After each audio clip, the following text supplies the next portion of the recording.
What is up, you beautiful people? Welcome to Clash Royale League Asia 2019 Season number 1. This is Week 7, Day 2, and a lot is on the line. Paper thin here with Ending Life and Ending. This is a big day for a lot of these teams. There's a lot on the line. There's so much on the line since last week. You, me, and G-Clef, we've been talking about how every single game is worth a lot more than it used to be compared to, the first week or the second week, right? And, you talking about everything being on the line. Certain teams, yeah, like the top of the tier, they've already made it into the playoffs, but the middle of the pack and the bottom of the pack, they're still duking it out to make it at least into that top 4 placements. And today, some of these teams may actually disqualify from the playoffs depending on how certain teams do. Yeah, nobody is out of it yet. Nope. Nobody is out of it. Everybody is still in this. That's the crazy part. So it's going to really come down to the end here. Now, today, we do have some possibilities for some teams possibly getting knocked out. We'll see how that plays out, and we're going to break all that down for you guys. And here are our group standings currently. Yeah, so you guys can see the standings. We've shown you guys this since the first day. But the thing is, so if you take a look, today Talon will be playing as well as SANDBOX and PONOS. But the thing is, SANDBOX, they basically have 2 more games to play, right, including today, and they have to win everything. However, since Talon is on their same group and they're in 4th currently, they have to kind of hope and pray that Talon loses every single game, and Detonation Gaming, who isn't playing today, also lose all of their games in the following week. And SANDBOX Gaming, the 2 games that they're playing, have to win everything. If not, if Talon just wins once, SANDBOX Gaming is already out as well. So today, let's see if SANDBOX Gaming can win to stay in the race. And if Talon loses, that's a very good news for SANDBOX. But if Talon wins, even after SANDBOX wins today, SANDBOX is still out. Exactly. So SANDBOX has a chance here, but they're going up against PONOS, who is playing for the top spot in their group, so it will be very difficult. Now let's look at the bottom of Group B, what we've got going on there, because that's a very tight mess as well. Oh, yeah, exactly. So here on the right side, PONOS, another team that is kind of in an iffy spot because they've lost to OG and Entis, who's in 5th. And they've also lost to Kingzone Dragon X, who's in 6th.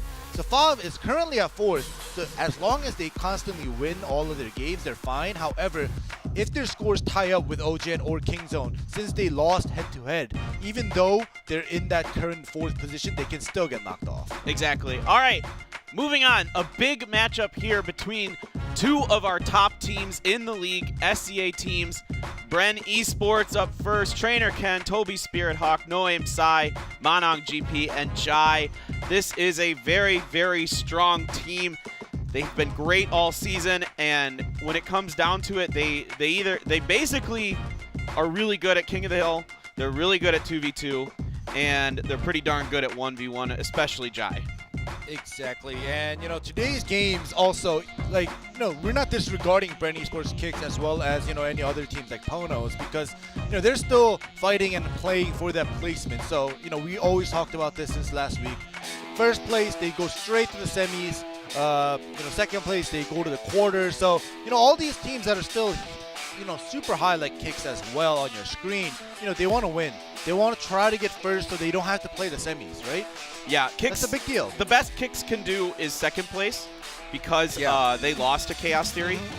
And so they are playing for that, and they need to win. They need to basically win out, most likely, depending on what PONOS does. Yeah. But for them, they're playing for that 2nd place and getting a bye, because if you think about it, if you're one of those 3rd or 4th place teams, you've got to play a lot of games in the playoffs, like in a row. Yeah. And it's brutal to get through all that. So both teams playing for a lot here, and Bren still has a shot to be the #1 team out of Group A. So there is a lot on the line in this matchup. Not only will it be a very exciting, very intense battle between these 2 very good teams, but they're also playing for more than just this match. Oh, exactly. And now here are the entry. We have Trainer Ken and Manong GP. No surprise there for the lineup. We have the Giant Skeleton Band, Theo Stitch versus not versus, what am I saying? Theo Stitch and Maladin. They're not going to fight each other. Theo Stitch and Maladin, also another group of 2v2ers that were not, surprised to see as well with the poison band. Okay, so we got the giant skeleton and the poison band. So that's pretty interesting. Yeah, it gives us Tornado. Yeah. Which we don't, you know, if it felt like forever ago that we just never saw Tornado. And these days it's been creeping back in because there are some really strong cards now as well in 2v2, especially Giant Skeleton. Yeah. This is one that has been kind of marked as one of the most powerful cards in 2v2 in our format, in the Clash Royale League Asia format, because of the fact, you know, that oftentimes you need something to do a lot of defensive damage with Tornado not available, and, you know, stuff just runs into that bomb. It has such a big radius that it kills a lot of things. And Poison being banned as well because it's, well, it pairs well with a lot of things like Graveyard and Miners and that kind of thing. So just a strong card overall in 2v2. Yeah, so since last week, we've actually saw a couple of poison bans in 2v2 because we saw some of the Korean teams run that double graveyard deck, and they were actually pretty successful with it. So I guess that is definitely one of the big things coming, especially in 2v2. You can, you know, one graveyard is a hassle, but when you have two graveyards with two poisons coming through from an opposing team, that's just too much to kind of, you know, keep in mind, to, you know, send out units depending and say, all right, so just in case they graveyard poison, like, I have to keep this unit and not use it, and like blah blah blah. So getting rid of that poison, I guess, kind of like lessens the effect of that double graveyard deck if it does happen to you. Yeah, exactly. It definitely does. You can use freeze instead, of course, and we might see graveyard freeze. We've been seeing a lot of freeze across the board, whether that be with Hog Riders, Balloons, anything that kind of has those quick attacks onto the other side of the board. So we'll see how this shapes up. Game number 1. It is Kicks on the top, Dio Stitch and Malenton. On the bottom is Bren Esports, Trainer Ken and Monong GP. Both of these teams are very, very good at 2v2. I'd say you give a slight advantage to Bren Esports. They've been a little more solid, but Dio Stitch and Malenton have been consistently together. All right, so right now we saw Bren Esports send out both of their Dark Princes at the same time, and they looked at each other. Yep. So that's definitely a communication miss right there. Issue. Yeah, that's an oopsies. Yeah. That's an oopsies. That's all right. All right, the Ram Rider coming down here for Kicks. You're having to use a log and a lumberjack to keep it off. It does not get that charge damage. A fireball comes in now as well, having to throw down a baby dragon to absorb the damage from the E-Wizard and the opposing baby dragon. All right. Well, even with that slight mistake coming in from Trainer Ken and Monong GP, nothing seems to be too much of a problem regarding elixirs and, you know, the tower damage onto the Princess Tower as well. Oh, good job by Bren Esports there to wait out that snowball. I mean, they do take a little extra damage, but, you know, it leaves their guards a little healthy, although I don't know how much that really ended up mattering in the long run there. So it looks like we're going to be trying some golems from Bren Esports here. We've been seeing this a bit more from time to time. Still seeing a lot of Royal Giant and other things. Ram Riders become popular as well. Oh, you can see this on the left. Big push here with that Ram Rider Lumberjack in front of it to give it the rage. Gonna have to use the E-Wiz as well to make sure it does not get that charge damage. Yeah, so other than the log, we haven't seen any other spells coming from Bren Esports. I wouldn't be surprised if they're still keeping the Earthquakes if they had, because they're running the Golem and the Dark Prince. This time they didn't get to use it because, you know, they had to focus on the left, defend it. So maybe next time if another Golem is put down with the Inferno Tower by Kicks. Could be a Lightning as well. It's possible. They didn't use any spells on that Inferno Tower in the last exchange. So, and they had to commit a lot of resources to defense for the Lumberjack Ram Rider push. So we'll see exactly what they've got hanging out back there. Golem's coming down once again. Dark Prince gets met by a Lumberjack and a Baby Dragon. He goes down. All right, so right now, Kings, you can see after they defend, you know, their units split up and they're trying to do kind of like a slight split push, and that Tornado does activate the King Tower. It will help out a lot because the Princess Towers are pretty healthy. Well, as I say that, Not it goes anymore. down it goes down all the way to 500, but either way, it'll still be able to kind of help out with the defense. Yeah, that Tornado, not exactly. I mean, it's nice that activated the King Tower, but a lot of damage being taken anyway. So this is looking very, very good here for Kicks. Well, just going to need to cycle a couple Lightnings in there. There's another Miner coming down, and this time it doesn't matter as much. It gets a few extra hits. It is a Lightning Snowball will do the trick here. Yeah, they also have a Log. fireball as well, and a log. Yep. Yeah, so they have more than enough spells to end this game. Kicks with the win. Yeah. So the Ram Rider, that fast cycle that it provides you is tricky to deal with. And even making a small mistake like dropping 2 princes at the same time is actually a big deal, because that really reduces the amount of defense you have available. A tanky defense, especially with that Dark Prince. Exactly. So it's not even about the elixir, ways that you actually use more than you need for your defense. It's basically, especially regarding a Dark Prince, right? It's all about the defense, as you're saying. You can use it as a tanky defense, especially a split push like this. If you've had it and it would have been better, but you used it by accident at the same time, that's going to be out of your rotations, and your opponent will know that. Right. So that's going to cause you problems. But in this instance, I just think that, yeah, the Dark Prince mistake could have been one of the issues that kind of led to them losing. However, still, Kicks, they just had a better answer to the heavy golem deck. Yeah, I mean, both teams, of course, running an Inferno Tower. At this point, an Inferno Tower is almost a given. Both teams also running Lightning, but Kicks is able to make their Lightning be more cost-effective and make their pushes, force more reaction and defense than what they had to use against the Golems, I think. So, like when the Ram Rider and the Lumberjack come down, Bren Esports is forced to commit a lot of resources to that, but that's only 9 elixir, whereas, the Golem 8 elixir, and you can just wait for it to go to the Inferno Tower, and if your opponent doesn't have enough elixir to use a Lightning, then they're in trouble. Yeah. All right. Game number 2. Let's see what changes here for Bren Esports. I'd be surprised if they went with Golem stuff again, but they definitely could. Okay, they are. All right. They're going to try to make it work. They feel like they can figure out the cycle a little better this time. And a Graveyard and a Mega Knight. Here we go. What? All right, that's a new combination. That's a new combination as well. However, you notice that double Golem. So, yeah. Look at all that damage. Look at all that damage. Yeah, they did so much damage here, and, basically a spell damage away. But the double Golem now on their way to the right side. They're going to support it with the Mega Minions here. But, if they don't get something out of this. Yes. Right, it's going to be big. This has to basically be a tower, but there is the E-Wiz slows things up so much here, just lets the Princess Tower do some damage. Now, that Golem has locked on. The Mega Minion does help out a little bit, doing some damage, but another Baby Dragon coming with a Dark Prince as well. So this E-Wiz getting a ton of value here, finally getting taken down by a Dark Prince, having to use defensive freeze.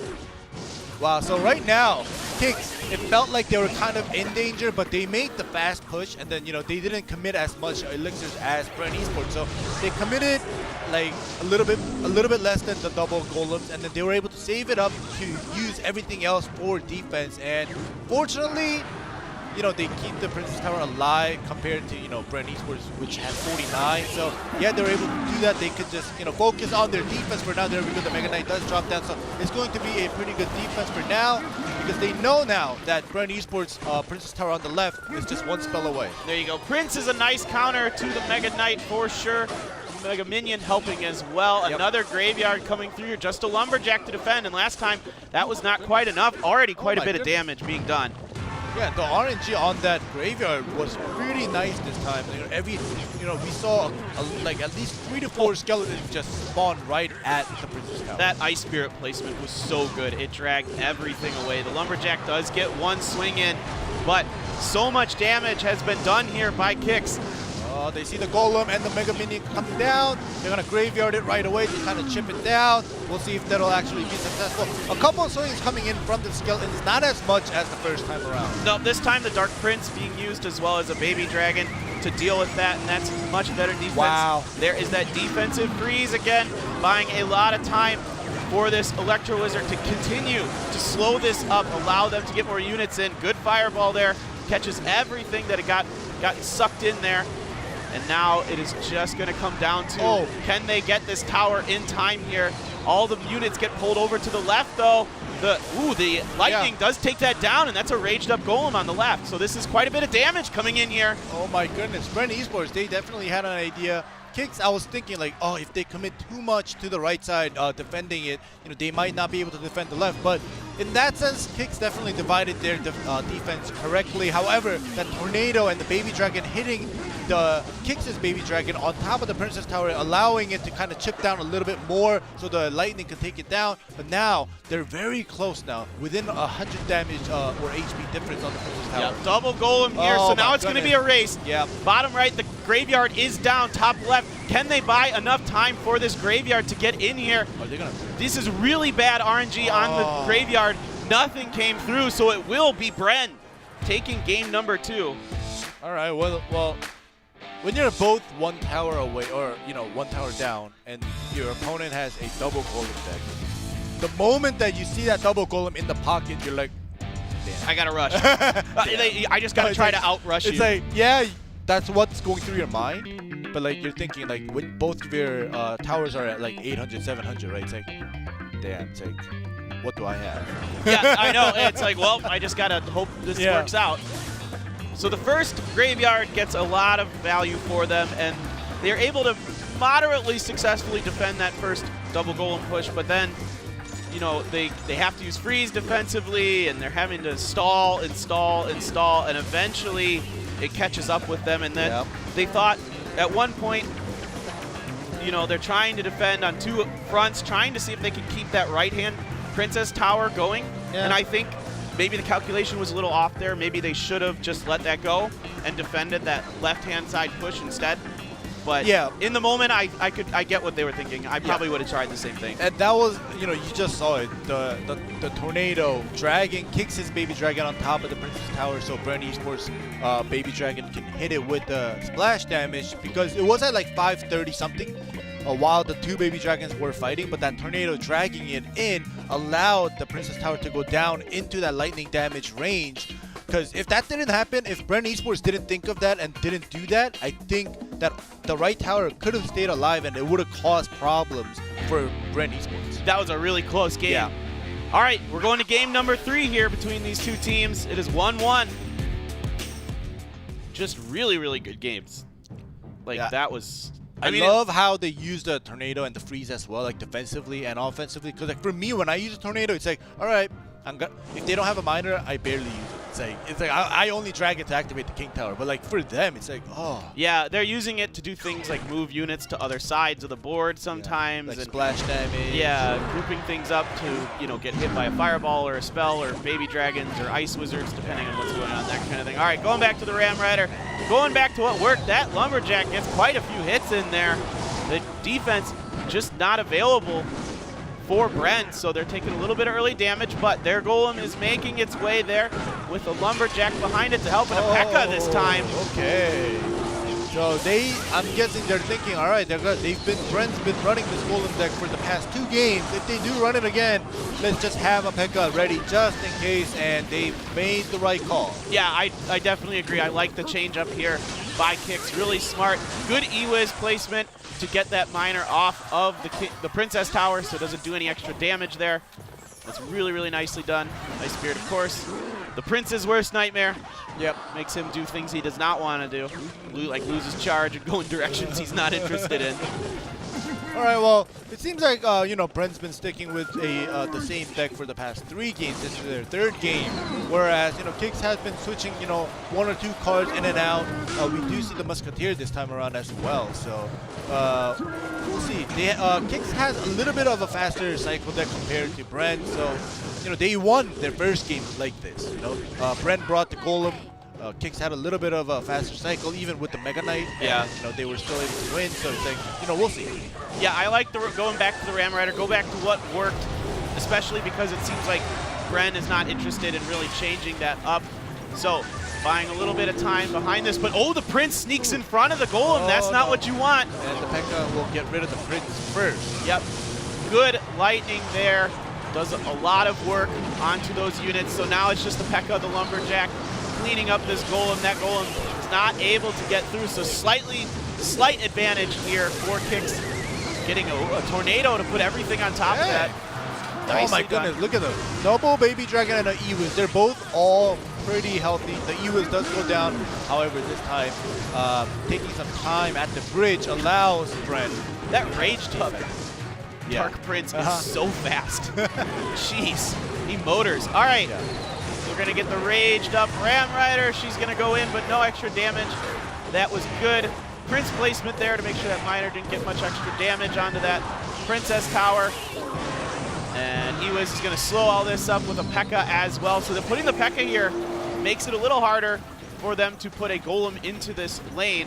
Let's see what they want to do. They are just going to defend this. They didn't opt to maybe, I thought maybe they might consider switching lanes. Oh, but that is a really good lightning. They have to use the Golem to protect this, but now they're able to use the Miner on the bottom left because of this, using the Tornado to drag it to the King Tower, but that's okay. Yeah, so until now, Kicks have been putting the Miner top left of that bottom left Princess Tower so it doesn't get pulled in. But this time around, they wanted to get some chip damage in, and it eventually does get pulled in. The Golemites do connect to the top left Princess Tower for a little bit of damage, but you know, all in all, Kicks definitely had a pretty good defense there. Yep, this is looking good for Kicks. They're doing a good job keeping the cycles in their favor. The log chip as well. Another lightning here. That will stop the Ram Rider though. And now we've got two baby dragons fighting a Musketeer and an Ewiz. Not their favorite matchup, but what are you gonna do? Well, if you look at it on the Kicks side, they've been using the lightning on the bottom left Princess Tower by hitting and trying to get rid of, or at least damaging some of the units that Bren Esports put out, and the lightning damage will definitely stack up. Yeah, tell the Princess Tower. And a fireball as well. One more lightning though. Yep, all we need is a lightning now. Malenton has to cycle through though. He just used it. Okay, they got to play a little bit of defense, but they do have the P.E.K.K.A. there to really help clean things up. And there it is. Kicks wins game number 3 and takes set number 1. A strong victory, and we're going to do the fusion dab. The fusion dab is activated. These two play very, very well together. That puts them at, I believe, 6-4 for their 2v2 sets. So a nice season for them. Definitely. Winning record is good. So they were doing the fusion dance. Who do you think is Goku and who's Vegeta? Oh man, well I mean, Valentin has to be Goku because he's taller. Okay. It's just neither of them is losing their hair, so they don't get to be Vegeta. That is true. That is true. Nobody has that receding hairline. But anyways, a great win for Teosich and Malentin to start things off for Kicks. Yeah, they looked really, really strong there. Going back into what worked, I really like that how many different types of spells they have available, so it gives them a lot of options on how to deal with different situations. So you've got Tornado, Fireball, Snowball, Log, Lightning. Basically, you're covering all your bases with that. I think this is a really smart deck construction. It's fast. You've got the Miners to do a little chipping. You know, you've got the Baby Dragons, of course, are just a nice tanky unit that can buy you some time. So this is, I really like Kicks' thought process here. Oh yeah, definitely. Especially, I love the lightning because, you know, it does so much damage to the Princess Tower and gets rid of, you know, some of the lightweight units that are put down that are close to the Princess Tower at once, right? So Preach, it's like, brother. It's so good, and I love it, and I always use it. That's why I'm preaching. However, great. Well, you know, we say great win for Kicks because today PONOS is also playing, and both of these two, PONOS and Kicks, they're playing for second place. Right? Yes. You know, who's gonna be second? Who's gonna get pushed down third? So they have to play everything since the you know, in the playoffs. Who's gonna play less games by getting straight into the quarterfinal? So, you know, Kicks having a, you know, one-win start. Now PONOS is probably sweating, saying, all right, if Kicks ends up winning, we have to win our game. Yeah. Right? Unless, you know, we want to be third. Yeah, I mean, it is a big deal here for Bren. They can't. Bren cannot get third. Yeah. Bren is playing for first. Yeah. And you would much rather be first because that means you get 2 buys instead of just 1. So they're playing for something, but Kicks is playing for, I think, a little bit more. And that definitely gives you that extra incentive. So next up, it will be Jaii versus Legend. This is going to be really, really interesting. So I did a little poking around. Yeah. I don't think the P.E.K.K.A. ban by Legend is anything other than he doesn't want to play it. P.E.K.K.A.'s been very popular, obviously, with the Battle Ram Bridge Spam variant being very popular, or the Ram Rider variant being very popular these days. And I think for Jaii, he banned the Tornado because it's the spell that Legend has the best win rate with. Okay. He wins like 67% of his games. with the tornado, so I think this might be, you know, obviously tornado's just strong in general, and there's a lot of things you want to do like minor decks that you don't want to have the tornado available, but I think it's also a little bit targeted at Legend. Yeah, exactly. You know, I can't agree more. However, we'll see about this because, you know, you just mentioned that tornado being banned. Now it gives a chance for both Legend and Jaii to bring out the minor to kind of freely place him without, you know, having to worry about, you know, it getting pulled and activating the King Tower. However, also in the past, you know, Jaii also has played a lot of Sparky Goblin Giant deck as well. So he, you know, now that the tornado's banned, like he might, if he brings out the minor, it might be a little bit of a variant because Jaii likes the heavy decks. Yes, yes, he does. And also, Legend likes Royal Giant a lot.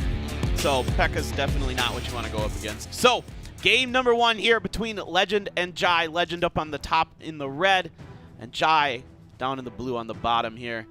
And let's see exactly what they want to do. An Ice Golem here for Jaii, and some bats for Legend just to cycle some cards. Mega Minion there as well. So, nothing really given away yet, although skeletons and bats together kind of depends. We've seen some interesting combinations, like really heavy stuff that is like on top of that, but could be a cycle. But with an E-Wiz, Oh, we do have the front. Oh, there we go with the minor. The Prince placement was unable to get it. However, it's so strong that, you know, only 2 swings from the shovel. Yeah, it hits. The Prince hits so hard. Ice Golem's going to kite that Prince around the corner there into the Mega Minions, waiting arms. He goes down. So there is a variant, although it doesn't. Nah, never mind. Jai's not playing it. Never mind. I'm not even going to finish that thought. Yeah, but either way, so now, as predicted, with the tornado being banned, both of the players, we're not playing. We're not playing. Or are we? Yeah, or are we? Yeah. So both of them have that minor coming through for the chip damage. Right. Very expected. Yeah, there's a couple things that could be on the back end of Legends deck here. I think most likely it's an Inferno Tower, but there's like sometimes you'll see Balloon on the back of this, and there's a few other things it could be. But my guess is Inferno Tower. We'll see. There's a balloon here from Jaii. Jaii is definitely going to bring out that balloon. Yep, there's the Inferno Tower, and the bats are going to make quick work of that balloon. It will not even get within death damage range. And so far, slight advantage here to Legend. He's done just a little bit more damage to that bottom right Princess Tower. Jaii has to use a snowball there to back off that Barbarian. Yep, and you know, what Legend is using is basically, you know, we're going to see continuous cycle with the minor and the poison. Well, he wants to use the poison on that Princess Tower, so I don't know, maybe when he finds a chance, he's going to try to poison that furnace in the future, but either way, Legend has to win with the chip, with the poison and the minor. Barbarians here, gonna try to tank for this balloon now, but a lot of damage done between the Barbarian and the E-Wiz. There is that minor in the back, but the skeletons do help clean him up relatively quickly and limit the damage that Legend will take there. Now his minor gets bounced off by that Ice Golem, and the Mega Minion's gonna help clean him up, but quite a bit of damage already.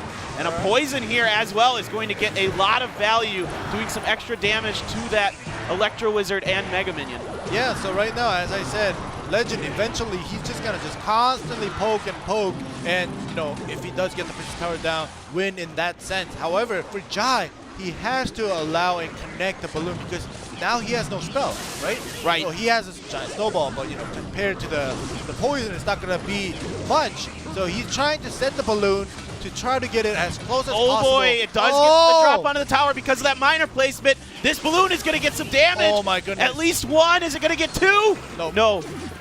Oh. Wow, that was pretty close. But, you know, as I was saying, it's going to be hard. I was going to say that it's going to be hard for Jaii to get through Legend's defense to get that balloon connected, but, you know, gets it done. Yeah, the problem was the really smart minor placement by Jaii on the bottom left corner of Legend's Princess Tower. Got the Inferno Tower onto it, and that bought it a lot of time. I mean, it had the Barbarians in front of it as well, but that's just too much to deal with, even with, you know, your Barbarian barrel and your E-Wiz and that kind of thing. It's just too much tank in front of that balloon. Oh my goodness, here we go. There we go, the minor is chipping down. Yep, this could be it. Snowball. 1 more hit. All right. I think that one balloon connection with the miner kind of taking the attention away from the Inferno Tower, that was huge. Yep. Because just if that didn't happen, and Legend was going continuously with the same kind of defense and it was working out the way it did the past, 2-3 balloons, I think eventually Legend could have had the game with the miner and the poison chip damage to the tower. However, that one balloon drop with the death damage connecting is just huge. It just got rid of Legend's so much effort onto doing the chip damage in just one drop. Exactly. And I mean, this one was good because you had the Barbarian barrel to really soften up the Barbarians.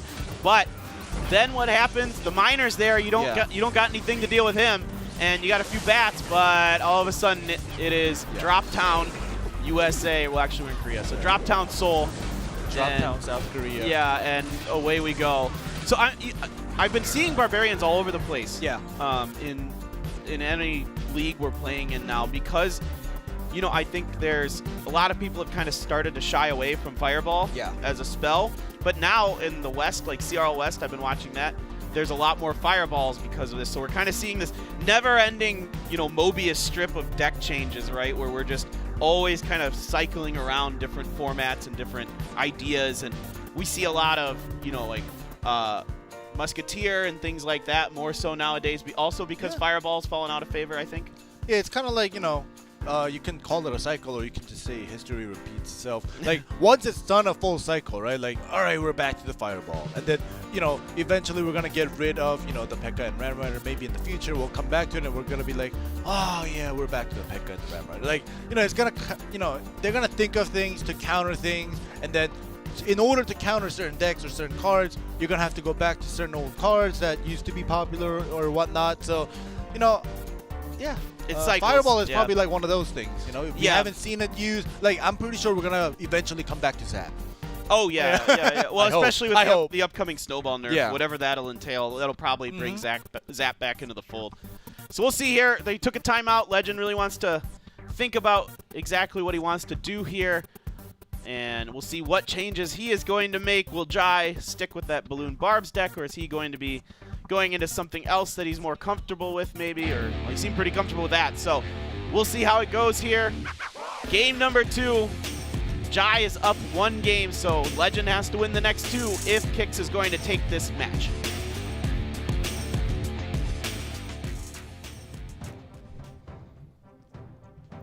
I'm just waiting. I'm like, come on, what are you going to play? All right, Furnace again, but we're seeing a lot. I wouldn't be surprised if Jaii stuck with the same deck. Also, for Legend, in that first game, right, it wasn't like so one-sided because, that wasn't that on the defense. It was one slight, I guess, I don't want to call it a mistake, but either way, the balloon getting through was one small flaw. So, like, in the past, we've seen Legend stick with the same deck even when he loses, like multiple times. So, but this time, I think if Legend stuck with the same deck, like, I wouldn't mind. Yeah, I get what you're saying here, because we've already seen that Jaii has definitely changed it up a little bit. Yep. He has the guards now. You know what is interesting? What? Did Jaii have a Barbarian barrel last game? He didn't, right? I don't think so. I think it was just the Snowball was the spell, maybe? Yeah. I can't remember. Giant Snowball. That would have been, if he didn't, it would have been the first time he hasn't played Barbarian Barrel in a game this season. Oh. In 1v1s. Okay, that's pretty interesting. All right, Miner Poison business happening. Some guards being placed, but Miner is going to get a few chips onto that Princess Tower. The guards clean it up pretty quickly. Doesn't look like anything changed here for Legend. So far. Yeah, so far. Just waiting to see what Jaii wants to show us the back end of all of this. Yeah. But most likely, I mean, I'm fairly confident there's another Inferno Tower back there. Yeah. I wouldn't be surprised either. Here we go. Prince and the Ewis. Just a Prince Miner deck as well here for Jaii. Just kind of a different variation on it. And, ooh, that's some nice damage there. That Ewis hits hard. Yeah, if both the Lightnings get onto it, it's going to do a lot more damage than when he kind of splits his hand. All right. Barbarian trying to tank in for these bats, but they run into some minions, so nothing doing there. Cycling into the E-Wiz here with some poison underneath his feet. He's going to end up getting mostly taken down, if not all taken down by the poison, but before he does, he gets to kill a couple fire spirits. And counter Princess here, and now we've got poison coming from Legend as well, and nothing onto this miner, so it's going to get a lot of free damage. Yeah, so right now, Jaii committed, well, I don't want to say a lot, but enough so that the miner was able to do some free damage. But look at this. Yeah, but there's a minion. Yeah, there's a minion on there as well for Jaii. So that is the big difference between those two pushes, is a minion hits pretty hard and a little bit extra damage. Poison as well. All right, so Jai's EWIS placement, like he puts it like very close to the bridge. So even if Legend puts down that poison, it's not gonna do a lot, or it's gonna miss the EWIS, and that's actually causing a lot of problems for Legend. You know, not getting as much out of that poison. Exactly. Good prediction there by Jaii with that Prince. Yep. To get that miner. Now their princes are gonna possibly dual battle. We've got a poison that has come down here for Jaii. And a poison as well here from Legend. Bats coming down. Now it is just cycling into a miner for Jaii. If he can get to that. Or even a poison. Yes, or a poison. He can get to that. Oh my goodness. Oh my goodness. I don't think he's going to be able to. Not enough. I think the poison's going to not be enough, of course. And then Jaii is going to get a poison of his own. I don't know if there's enough available here. 46-1. No, it is Jaii who gets it. All right, so that miner at the end by Legend, if that got one swing, he would have had the game. The miner was faster by far. However, the swing didn't come through. So the poison. It just goes to show you that every time you predict the miner placement correctly, actually makes a huge difference. Yeah, especially when you're both basically playing the same deck with like slight variations, with some cards being out, getting replaced. But they were both just doing the miner and the poison damage, most of it, and yeah, exactly what you said. When Jaii predicted some or a couple of that minor prediction with the Prince, getting rid of it, not allowing to get a single swing, it stacks up. Yep, exactly correct. Wow. It really does. It's weird how, you know, you don't think it's a big deal with those shovels. You're like, it's just a shovel. Yeah, whatever. No, it adds up over time. So Jaii takes it. We're forced into our first King of the Hill of the day. And I'm not too surprised. I figured this one was going to King of the Hill. I mean, they're both just so good. I'm really shocked that Legend didn't try a Royal Giant in there, especially with that P.E.K.K.A ban. Yeah. But it is what it is. It almost worked in game number 2. I mean, it was so close. Of course, just 46 left on Jai's Princess Tower. Yeah, it was just, oh my god, I'm just looking at the highlights right now, thinking, it's like, what could have, what could Legend have done to make this better? Because Jaii, he, in the first game, he used the balloon, and he was able to still beat, Legend. And in game 2, he stuck with the same deck, and he did make it work better. Yeah. However, Jaii brought a very similar deck with, taking out the balloon and using the minor chip damage as well, and having the Prince as well, and the EWIS. Very similar deck, and he was still able to beat Legend at his own game. Yeah, I think the big moment there was when Legend used a poison offensively to get, some damage done to the Prince and the Furnace and the Tower, but then he's got this big push of a Prince, and then the minions are there, and then you got, and then he has enough. Not only that, he has enough elixir for the miner and a Barbarian Barrel, and because Jaii spent 4 elixir, he doesn't have an answer for either the minions, or the miner. Most likely, you need something for the minions. He's forced to drop an EWIS to stop the Prince's charge as well, and all of a sudden, it's just too much. It's overwhelming. Exactly, and that one moment when Jai's one of the minions actually locked onto the Princess Tower, doing, getting I think like 3 hits or something with the miner, so that definitely made a huge difference for Jaii as well. But this is the King of the Hill entry. You guys can see the order. Just looking at the faces of these players for King of the Hill, they just all look too strong now.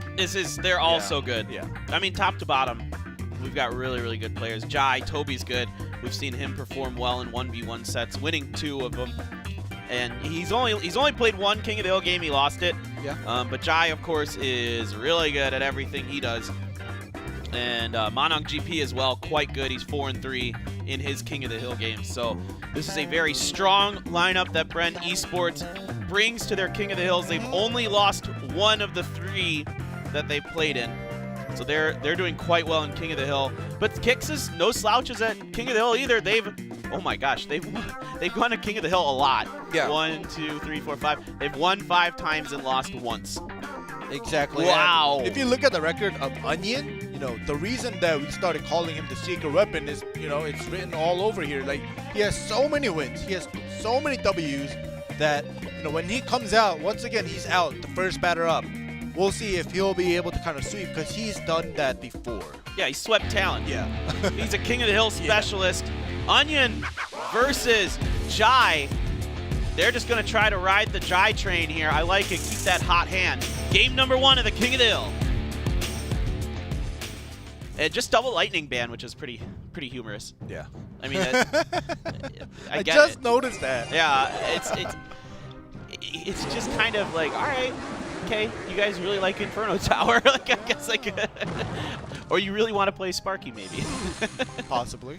All right, Tombstone Ice makes you think this might be some kind of graveyard, possibly from Jaii. We see that combination a lot.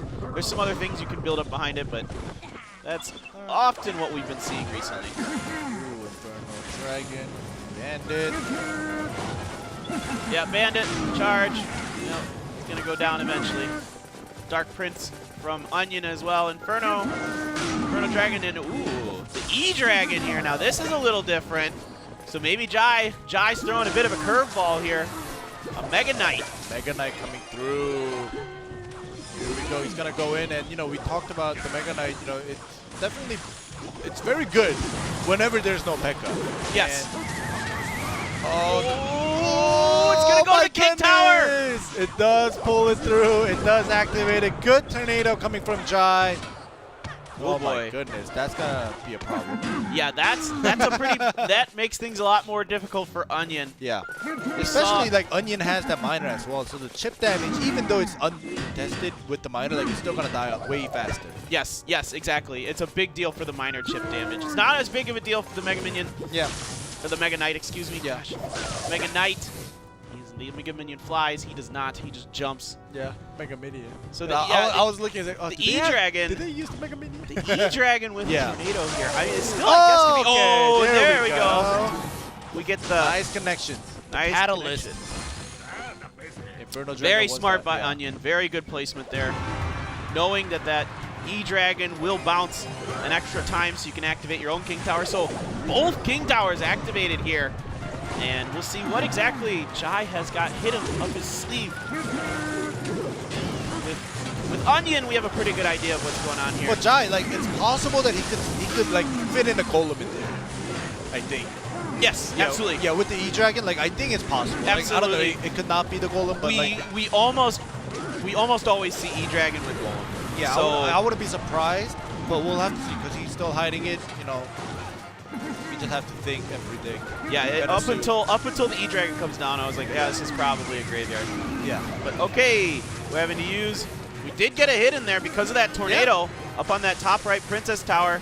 But now we've got a pretty healthy Mega Knight coming through here with some minions to back him up to help deal with this annoying E-Dragon who just makes everything so slow, along with the E-Wiz as well. Miner on the bottom right with some poison up on the top to help. But this Mega Knight is choked up. He's trying his best, but he does end up going down.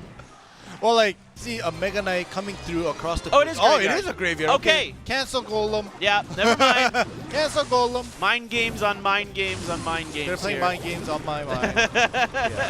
But anyways, yeah, the graveyard didn't get too much, especially knowing and seeing the King Tower being activated. Jaii probably saved that up.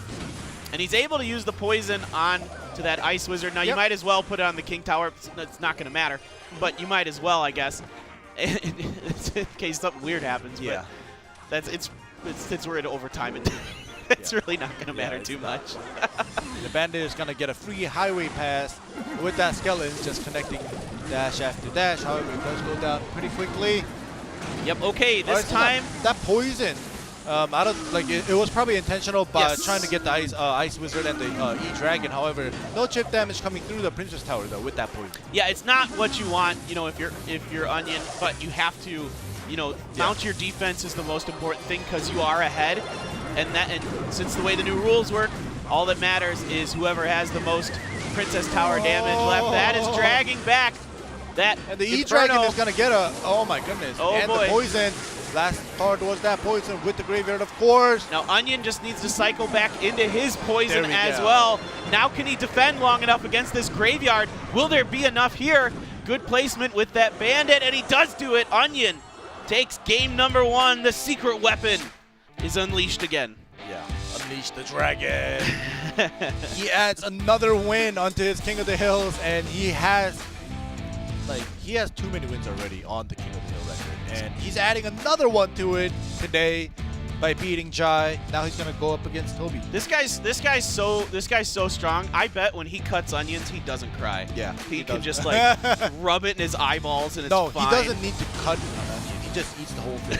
He just eats Like, it raw. He just, like, yeah, he just eats it. You don't need to cut the onion. Like he's onion. Gross. Like when he fries onions, he doesn't cut it into like thin pieces. He just rolls it around on the frying pan. I don't know why that's so funny. It's so dumb. But anyways, onion definitely. It was a close call though. Like it Yes, was. it was a definitely- really yeah, close game. It was definitely not an easy game, especially at that last push from Jaii with the E-Dragon staying alive for quite a long time, with the tornado forcing all of Onion's units to go around the Princess Tower, so the connection. Right. Yeah, it happened and it was super close. Yeah, and what's crazy is at that point, Yeah. it kind of comes down to skeleton RNG versus Yeah. time. Like, where are the skeletons going to come out? How close to the Princess Tower are they going to be? Because, right, it's 67 damage per skeleton Yeah. hit. And so then, It had like 200 left. right, there was like 200 something left. So you need basically not Four pokes. four hits from the skeletons, and then you win. But the thing is, the sad thing is, the King Tower was activated. Yes, right? that helps Yeah. too. Yes, that So makes it a lot definitely harder. made a huge difference, because even if you did get some lucky RNGs, like it's still gonna just die off because you have the Princess and the King. And that's what makes actually the E-Dragon really strange in that deck, because we see this all the time where you can activate your own King Tower Yeah. if there's an E-Dragon far enough, over, Yeah. and then you can put a unit and the lightning will bounce over. So, oh, we got some fans. Bren fighting. Oh, yeah. Win barbecue today. Oh my goodness. So today they're like, all right, so we're gonna win today and go have some barbecue, or Yeah, let's that's, do it. Well, Toby, he's up next. All He's right. got a. It's hard when Jaii loses first, man. That's tough. Yeah. That's tough. But Onion, so good. Look at him. He's just laser focused here. And we'll see what they got here. This is game number 2 of our King of the Hill. Kicks versus Bren Esports. And Kicks is up a game. Onion's gonna shoot laser out of it. I know, dude. He's Like, staring at the phone. Somebody it's like, needs to go and like Photoshop that laser eye meme and Oh, put it on Onion. yeah. man. Oh my gosh. All right. That's like Superman when he's doing Yes. the laser eye. He's like focused, and he has the super strength on his eyelids that you can see it. Like, and Onion has that right now. All right, just a Dark Prince and another Dark Prince. Exciting. Yay. We're going to go meet in the middle. Say hi. Run into each other. All right, some minions here from Onion. So is Onion just going to kind of stick with the same business? We will see. These minions all get taken down because of the zap here from Toby. And now we wait, because neither player has something they're really thrilled with in cycle. Well, Onion does want to zap, though. Get a little extra damage there. And All right. we continue to wait. Onion is winning. He's the one that got the first Princess Tower damage, so he wins. All right, so the bandit. So now the question becomes, okay, Ooh, there is the battle okay. ram. And is it going to be, and another E-Dragon here from Toby Spirit Hawk. So Bren Esports, their secret weapon today, they want to use this E-Dragon, see if they can make something work here. But this is definitely a different variant. This one definitely smells a lot more like Golem this time. Yeah, it definitely does. Just, yeah, with the baby dragon being there as well, I wouldn't be surprised if Toby brought that out. Onion, though. Yeah, the real question for Onion is it P.E.K.K.A. or Mega Knight on the back? Yeah. Hopefully you brought P.E.K.K.A. He's already thinking. He already knows in his head, right? Like, we don't know, but in his head, Look he's at that. either being super happy that it's a P.E.K.K.A. or just, oh, damn. the splash damage does get through there for Onion. So that Dark Prince was just a little too close to his own Princess Tower. That's a little extra damage there for Onion, and everything counts. Every little piece of damage matters in professional Clash Royale.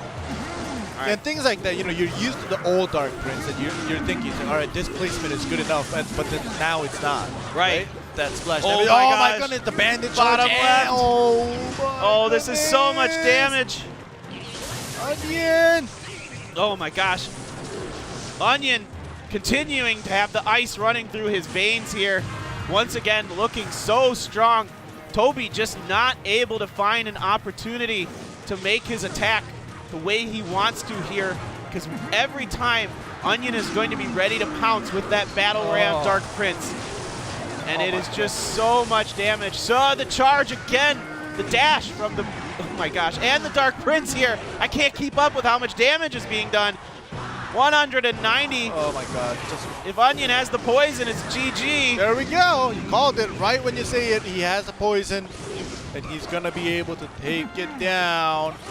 And, you know, Onion's counter push is constantly happening left and right. Like, even the left tower is at 700. So it's like, Onion had so many choices and, you know, options. He's like, all right, I can go both ways. Which way do you want to go? It's forcing Toby, and basically, Toby knows the answer. It's like, either way, both my Princess Towers are low. I go here, I commit here, he's going to go this way, like, blah, blah, blah. Because he has the, you know, the bridge spam, basically, with the Battle Ram coming through with the Bandit. And oh my goodness. You can't even place a golem. It's too much. It's too much elixir. It's just too much, because as soon as I place that golem, then you're throwing in the white flag. Right. Yeah. Because then you just put the Battle Ram and the Dark Prince on the other side. And good luck. You don't have enough elixir to defend it. Like, okay, what are you gonna do? Put down a Dark Prince of your own? Well, that's not enough. That doesn't stop the charge damage from the Battle Ram. So either way, yeah, Toby was just getting overwhelmed that he wasn't able to even, you know, kind of set up for the pushes that he thought of doing when he came into this King of the Hill. And unfortunately, he does kind of get overwhelmed and loses. Onion just looks like he's ready to conquer a country, man. He's just so... No, he's just ready to put on that red cape and get that S mark on his chest. He's like, I'm the Superman of freaking Clash Royale. I know.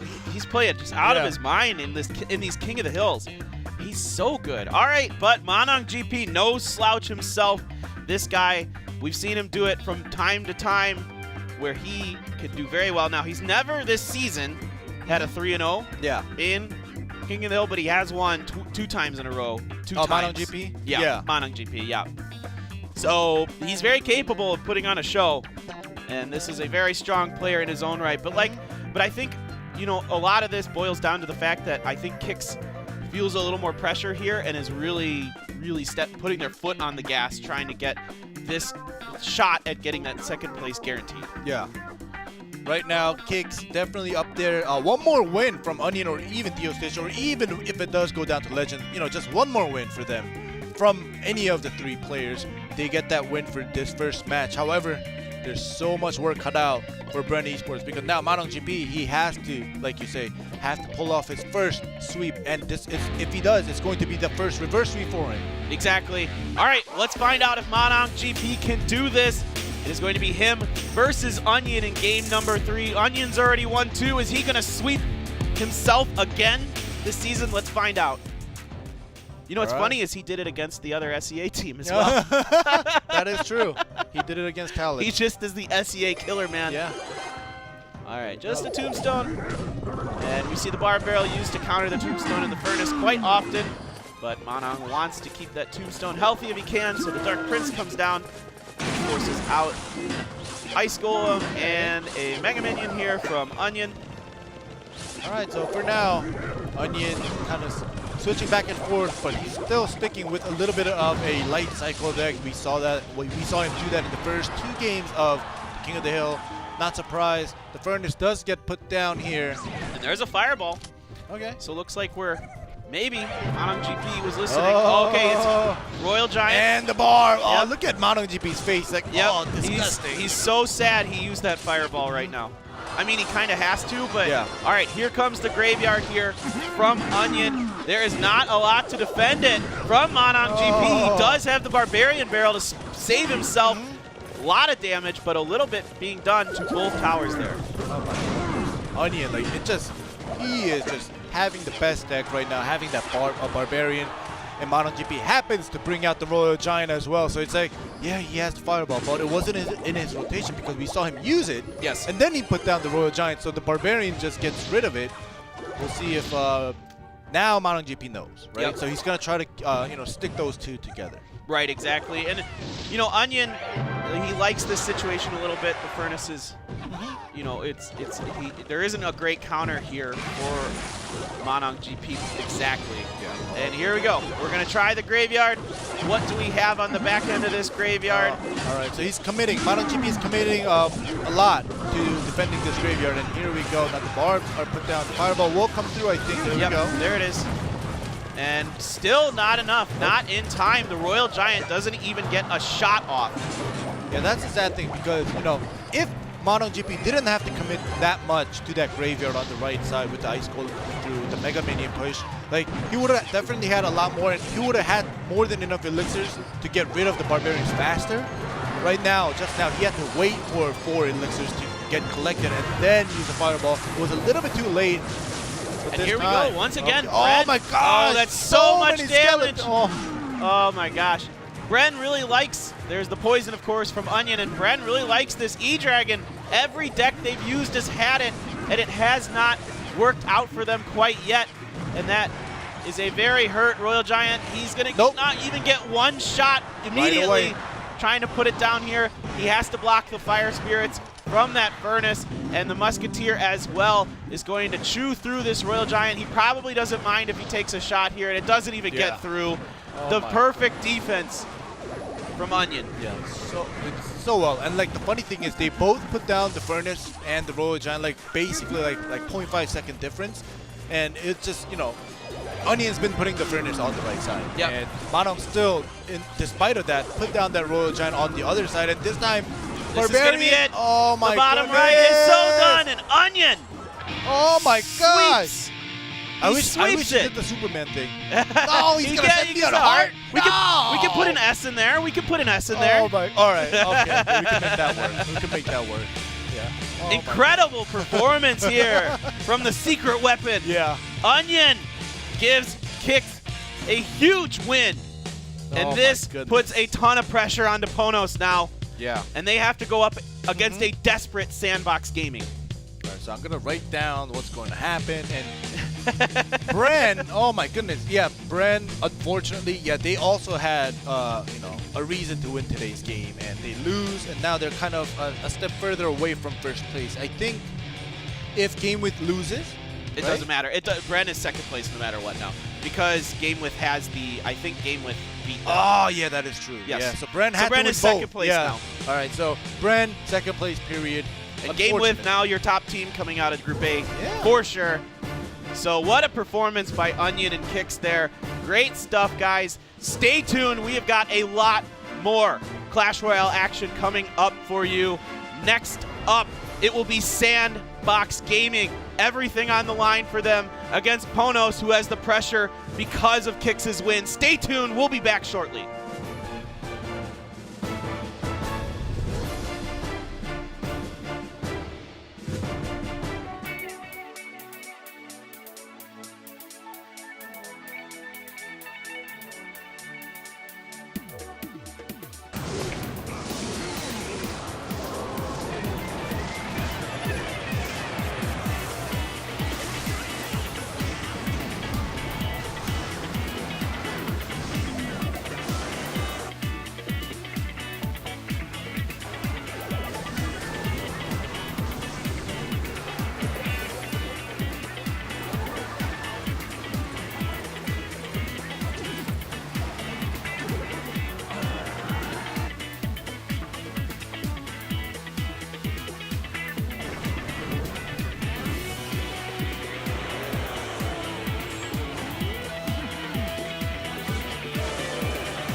Welcome back to the Seoul Esports Stadium here in South Korea.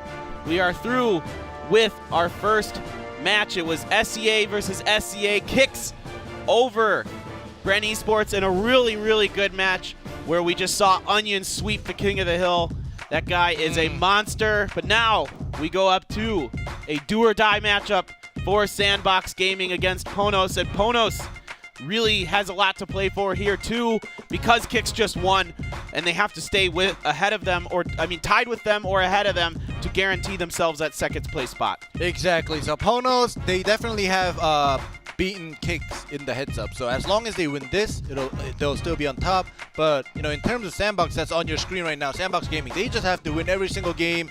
And hope that also in the third game that Talon doesn't win their game either. So, you know, they have a lot to hope for, also to play for. Yeah, it's kind of nice that we get to see them come up here before Talon gets to play. I think it definitely is, you know, and this is all just randomly picked at the beginning of the season. It's not like we set these up ahead of time. We literally just set up the entire schedule at the beginning of the season and go for it. And here we go. You can see your team from Japan. PONOS, Tengad, Raiki Jones, Rad, Kota, Mikan Boya. Let's see what lineup they're going to bring here today. We see Mikan Boya and Raiki Jones switching spots between the 2v2 a lot, so we'll see which one they want to go with today. Mikan Boya, he's been a little shaky in the 1v1 sets, but he's been playing well for them in King of the Hills. So we'll see exactly how they want to roll today, and they will shake hands, and we will get into the 2v2 set here in just a minute after we take a look at our lineups. Here we go. All right, Shinchu and Greed for the 2v2 on the side of SANDBOX Gaming. Mikan Boya and Tengad, as you said, Mikan Boya going back to that 2v2, not sticking with that 1v1, and we do have the Lumberjack and the Tornado ban. Huh. Well, yeah, that kind of makes sense. I mean, generally when we've seen Lumberjack ban, we see somebody try Royal Giant stuff. So wouldn't be too surprised to see some Royal Giant, maybe along with some Giant Skeleton. Probably going to see a lot of Giant Skeleton. Very popular in the Clash Royale League Asia meta right now because of the way that it works in the, you know, here, because it has that death damage that just does so much damage to units. It's such a strong defender. Yeah, but also the Tornado is banned, so you know, they can still kind of make use of defending you know, the Giant Skeleton without having to worry about the Tornado kind of pulling everything into that death damage. Yeah. However, still, the Giant Skeleton is still very viable because it does so much damage, especially death damage. However, with the Tornado ban, you know, it's going to allow the Miner also to stay alive and be able to do the chip damage as well. And, you know, also in the past, when we saw the Lumberjack ban, we've seen many of the players, especially in 2v2, just go with the Rage The Rage spell, yeah. We'll oftentimes see players try that. I wouldn't be too surprised to see some graveyard business, maybe with some freeze action. That's become very popular as well. So still many types of decks available for these players to go with. We'll see exactly what they're thinking and feeling here. Now Mikan Boya is 3-2 as well as Tengad in their 2v2 sets. So, you know, when it comes to 2v2, they're pretty strong. SANDBOX has their 2v2 has been not good.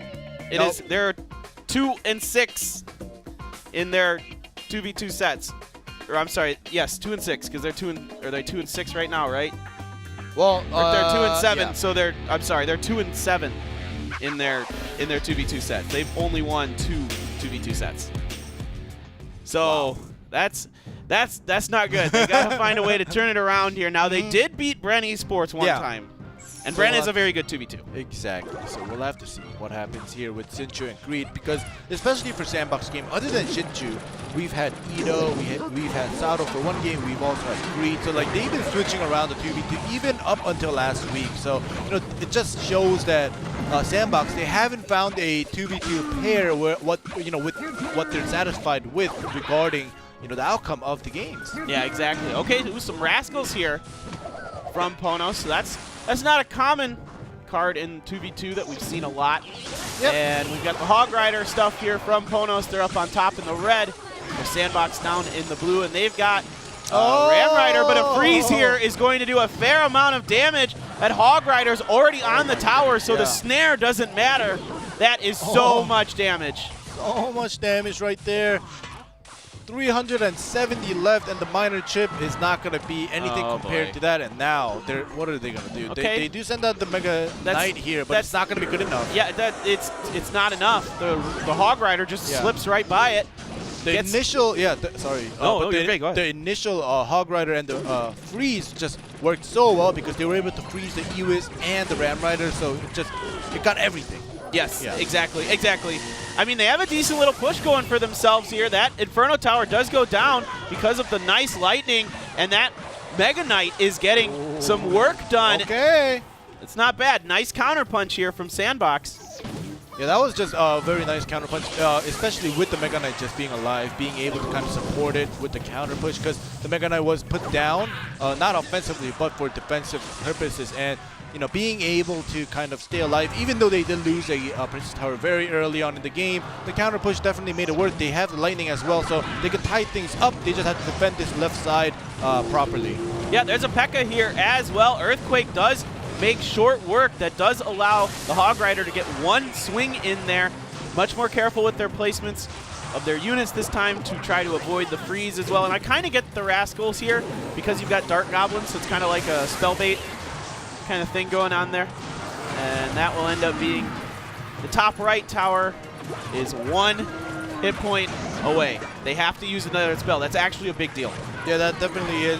This time around, they do send out the Ram Rider and the Mega Knight a little bit earlier, so successful defense for now. The Inferno Tower is put down. I think they have 10 seconds left. They're going to opt to... All right, there we go. I was going to quickly, they have to use a defensive freeze here. PONOS on the back foot a little bit on this push. That Mega Knight still pretty healthy, but there are 2 Rascal boys here. A Poison coming in to catch all of those Rascal boys and girls to take them down.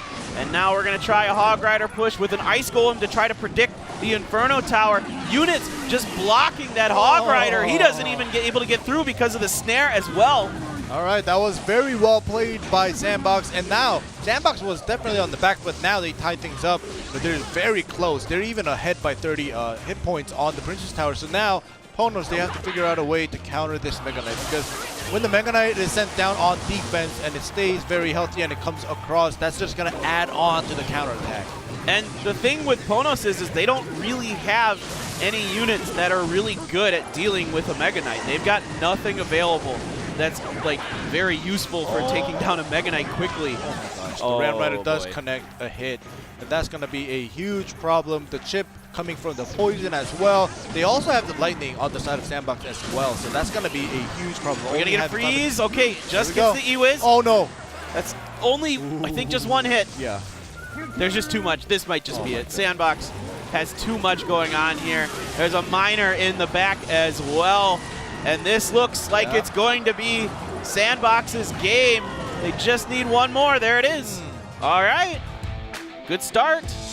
All right, so right now, both of these teams, SANDBOX have to win every single game. PONOS has to win this game to keep Kicks down in 3rd place. So right now, both of these teams, they have a lot to play for.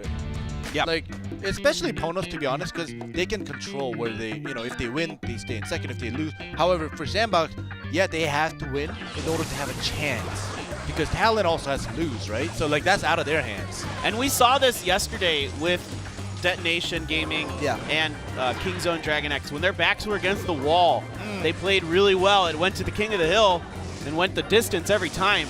But they end up getting the victories and keeping themselves alive. And it looks like SANDBOX is kind of rocking that same mojo here.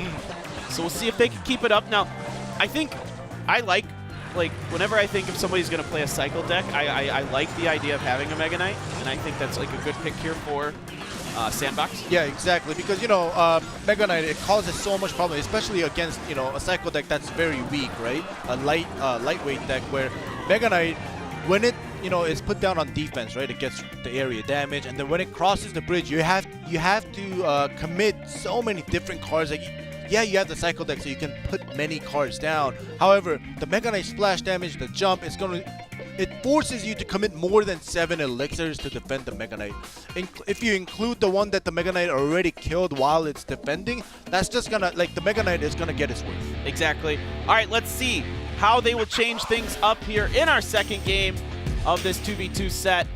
PONOS in the red on the top, Mikon, Boya, and Tengad looking to turn it around and win 2 in a row to give themselves the set victory. SANDBOX Gaming on the bottom in blue, Shinshu and Greed trying to keep their hopes alive to make the playoffs this season.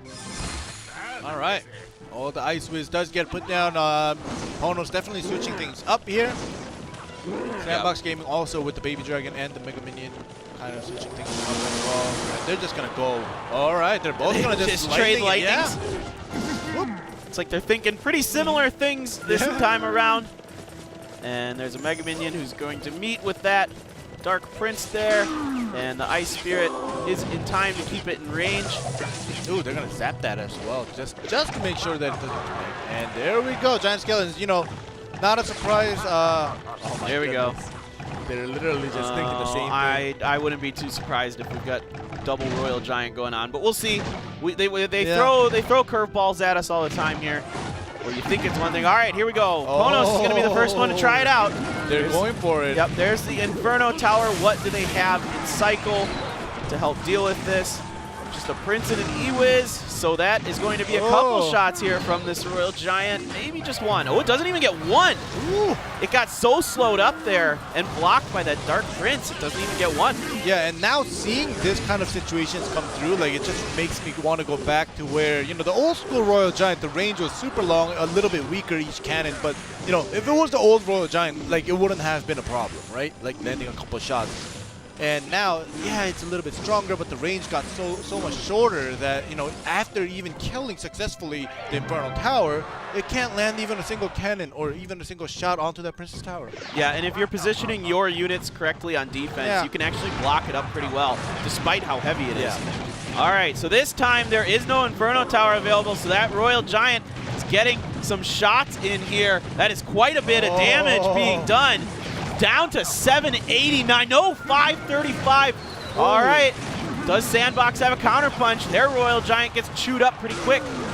Oh my gosh! Yeah, if you notice that skeleton, that giant skeleton that SANDBOX Gaming put down in the middle, kind of pushed PONOS' giant skeleton down a little, like, because it was trying to squeeze in between them to hit the Royal Giant, and that actually gave PONOS' Giant Skeleton a boost. Right, okay, a lot of units here onto this Royal Giant. The Ewiz slows it up for them. Quite a bit of damage done, though. That's a nice amount done, but however, the problem is now you've got 2 towers that are weak, so can PONOS continue to play defense? Can they survive this? Only a couple seconds left. It looks like they will be able to. They turn it around. All right.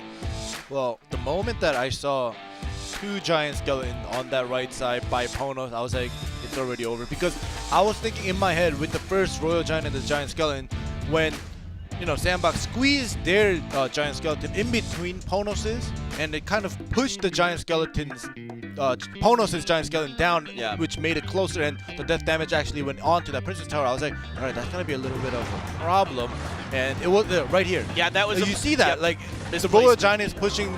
So PONOS' Royal Giant pushed back SANDBOX's giant skeleton, which pushed back PONOS' giant skeleton. So it was like a train. It's like pushing back. And that allows that giant skeleton to get just close enough for its death damage. And well done here. But I think that the giant skeleton from SANDBOX was meant to be in front of, not behind it like that, not sandwiched between.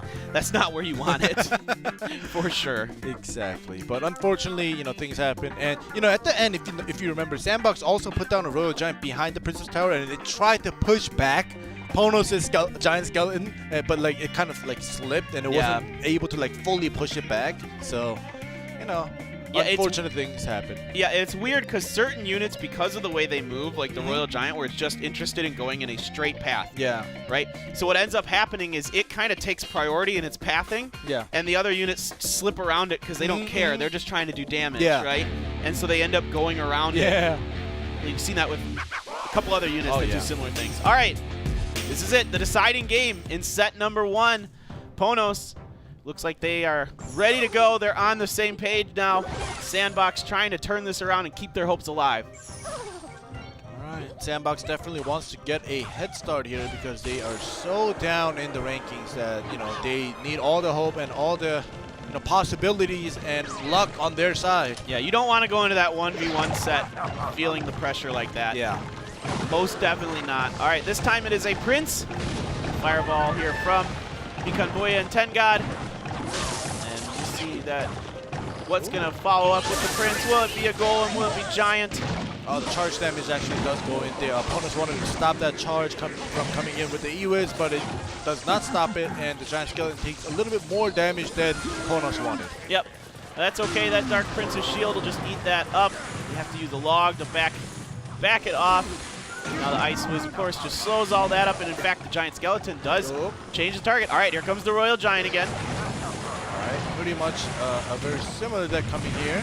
Yeah, but now we have an Ice Wizard to slow up the Royal Giant's shots, and that's a big, big problem for PONOS. Exactly, and the Inferno Tower being locked onto it is going to stay alive and get rid of it. Oh, but this time Graveyard. Graveyard With the Princes. Okay, so taking a page out of the 1v1 deck that we've been seeing with the double Princes, trying to make that work here, but no siree.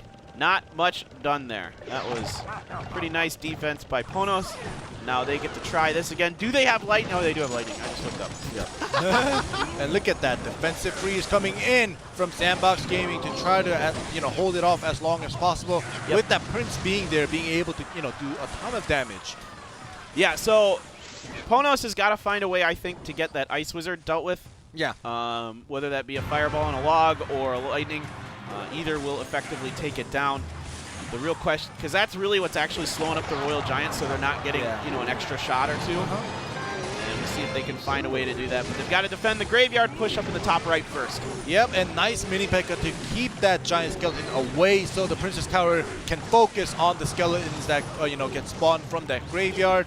You know, I love that mini P.E.K.K.A. especially against a Royal Giant or any Giant, or even a Giant Skeleton. So that definitely worked out very well for PONOS. Now they're going to go in for that counterattack. Yep, using the Fireball to eliminate that Musketeer, but right behind it comes the Ice Wiz with the Inferno Tower. There's the Lightning this time to clean it up, and immediately spamming another Royal Giant freeze to defend.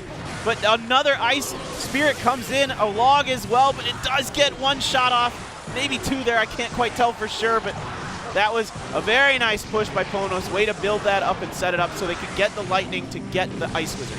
Exactly, and they staggered the Royal Giant obviously because they were assuming either Inferno Tower was going to stay alive or the Ice Wiz was going to be there, but the Lightning got rid of it and the defensive freeze, so that stagger allowed one of the Royal Giants to actually land the hit, but now the counter push is coming onto the other side. They want to take the attention away from the bottom right tower. Yeah, I think this is smart here by SANDBOX. They're getting a little more damage done because a lot of the resources were already committed over on the right-hand lane here for PONOS. So, good Lightning, but it is slow and it is freezed. There's a little bit of damage, but that Giant Skeleton doesn't really hit that hard. They have to use a log to try to back it off, but there is some ice available, so no shots coming from that Royal Giant. Yeah, that was also super close because PONOS' Giant Skeleton almost went to the Ice Wizard, and if it did, the death damage would have gone onto the Princess Tower, but great freeze coming in from SANDBOX, and now the counterattack happens again, and it does do some damage. Once again, 920 left, so they're slowly catching up. The counter push is also happening on the left side, even though PONOS wants to focus more onto the right. PONOS has the spell damage advantage, but they have to defend this freeze with the Graveyard. There's a lot of damage being done.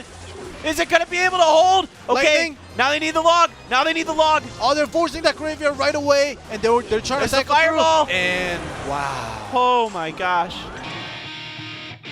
Oh my wow. goodness. I thought that might be GG there. I thought like that Princess Tower, all of a sudden the damage was just, that was a health bar that was just going down.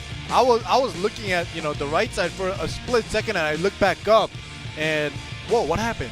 Like, what happened? It's like I blinked and it's like, like 400 or 500 HP were gone. Yeah, the Graveyard freeze. Oh my goodness. Woo. SANDBOX definitely, like, even though they did end up losing, they had the right idea in Game 3, right? Like, you know, they were getting pushed back on the right side. So they definitely took the attention away. And the first time they did it, like you mentioned during the game, that actually, you know, after seeing PONOS commit to the right side, they countered it, and they were able to do a ton of damage the first time around. And even the second time, you know, that's the time when I blinked that, you know, like 500 HP was gone. But yeah, the second time also worked out very well for SANDBOX, and it's very unfortunate because they had the right idea, they had the right approach in kind of shifting, you know, the attention away from the right lane to the left lane, and it worked out very well for him because they knew PONOS had the heavier deck, and you know, when they commit to one side, they could counter it.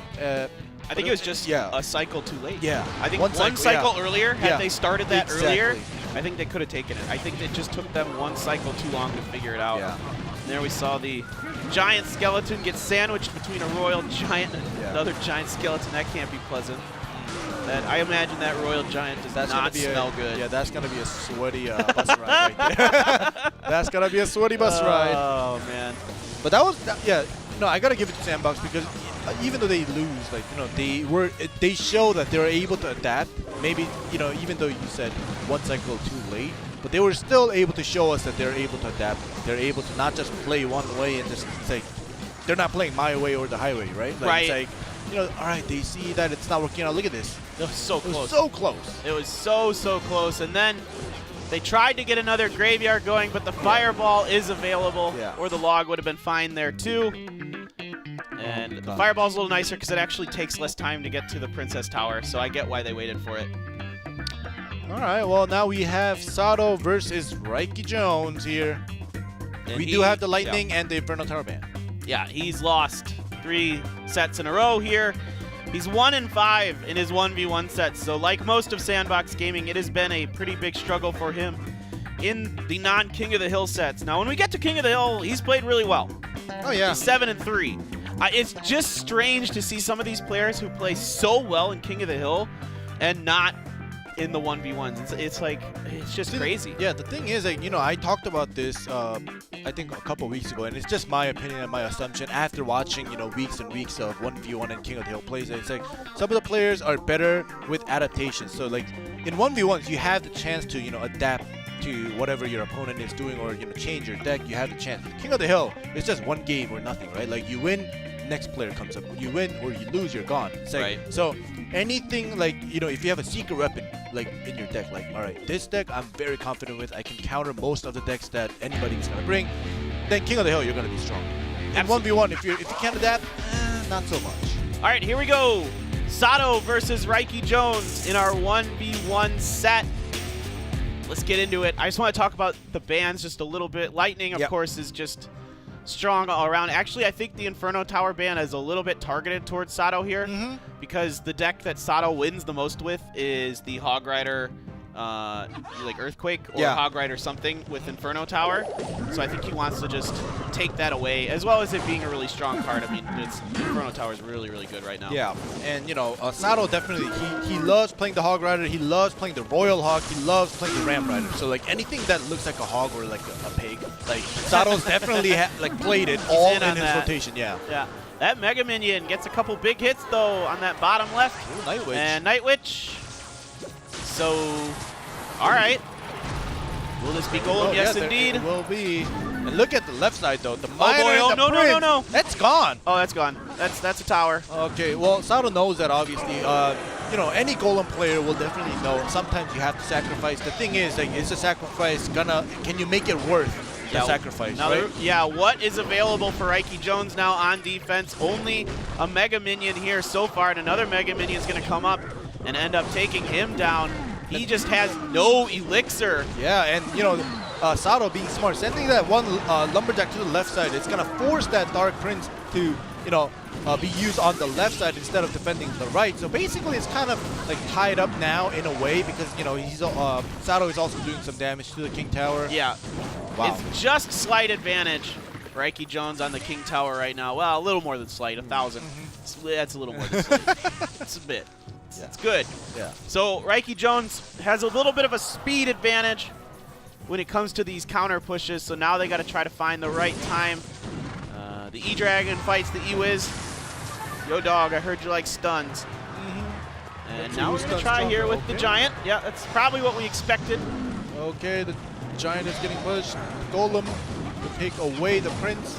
And the Lumberjack is always good. Yeah. To go up against a Royal or a Jaii. Yeah, it is, but it was a little late there. And a lot of damage being done to that Golem from that Prince. Now a Dark Prince as well.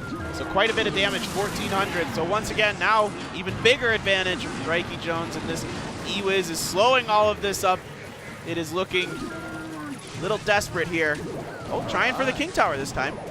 So Raiki Jones, he wants to keep both lanes open, right? So he wants to, like, since the King Tower is so low that, you know, it's basically like a Princess Tower now. Like, both of them, 1,700 and 1,400. Raiki has both the options. However, Sado, he definitely has to, you know, unfortunately focus on the King Tower because now, with the pocket open, look at this, Raiki Jones just doing a split push. The E-Dragon and the Night Witch on the right side, kind of forcing Sado to split defense. This is trouble. Yeah. This is a lot of trouble. That Giant is getting some big hits in.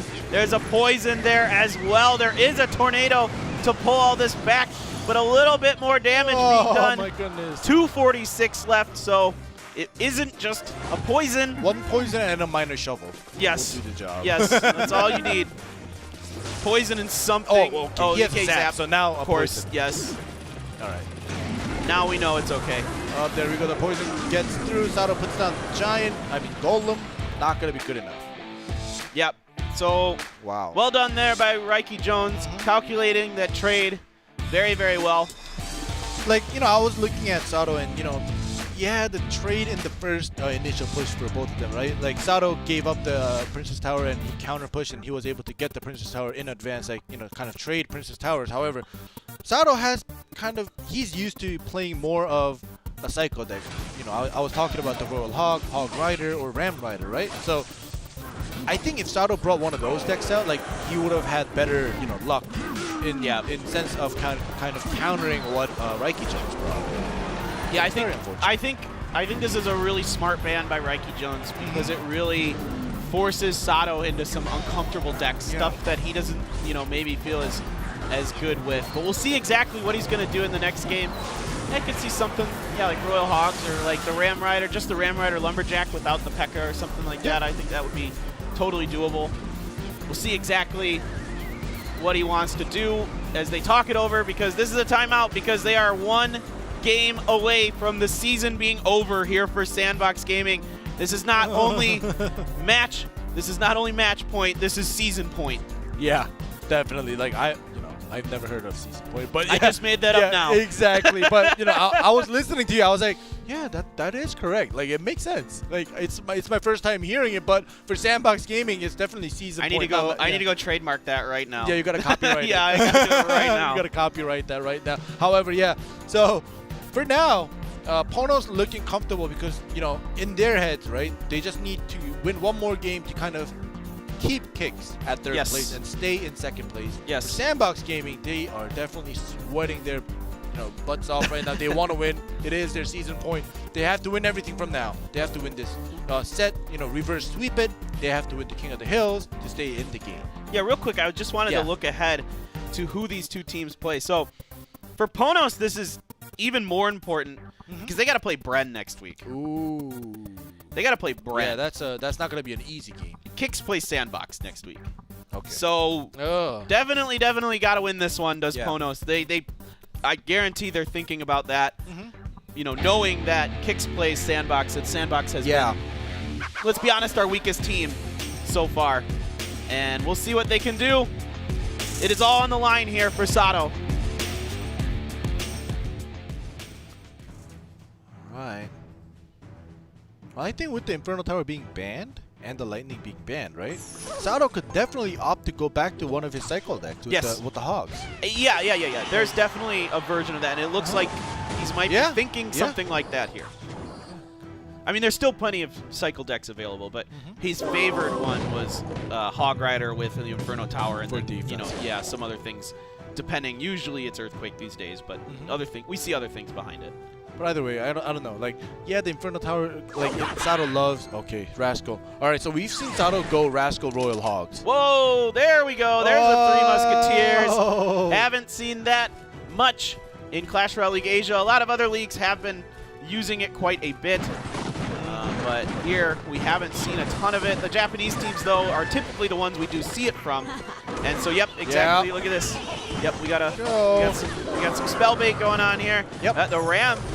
Battle Ram doesn't connect to the Princess Tower, but the Barbarian is definitely more than enough. Yeah. The Musketeers on it as well. Raiki Jones is dismantling Sado. This is he is putting on a show here. I like that Sado went back into things that are probably more in his wheelhouse, but Raiki is just predicting this and countering things so well here now. Elixir Collector. Yep, of course. Yeah, we always pretty much see that with the Three Musks. It's hard to really get it to work otherwise. And I'm surprised we don't see more decks with Elixir Collector just because, but especially with Lightning Band. They're going to use that Goblin Barrel, of course, to try to take down that Elixir Collector. The Snowball does back it off a little bit. Minion Horde being the last card in Raiki Jones' deck.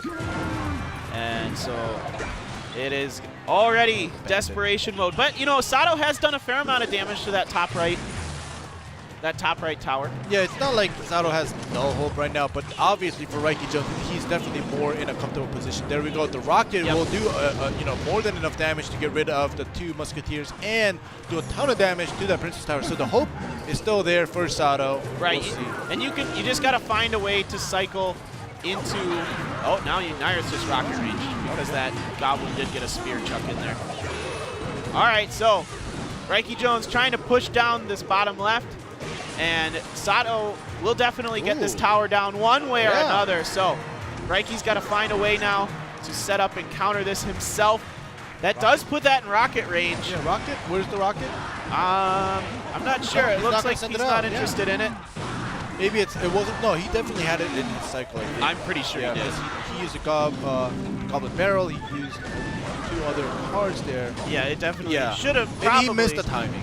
Yeah, that happens. It's like in your mind. It's yeah, like, oh, I should have. If you don't feel comfortable with it, that could definitely happen. But now a lot of damage has been done to his King Tower. Some counter punch being done here. That's a lot of units. Oh, the pockets. The Minion Horde is there to help us somewhat. That did quite a bit of damage though. Sado, he could take this. Yeah. Definitely could tie things up here. We will see 900 damage left for Raiki Jones' Princess Tower. The King Tower is 1800 for Sado, and the Princess Tower is just full health right now. I think this time Sado's gonna rock it, but maybe not. He doesn't need to. It worked to wait last time, so he waits to get the Rascals down. Wants to make sure that he has sufficient defense to deal with the Battle Ram and the Twin Musketeers. Yeah.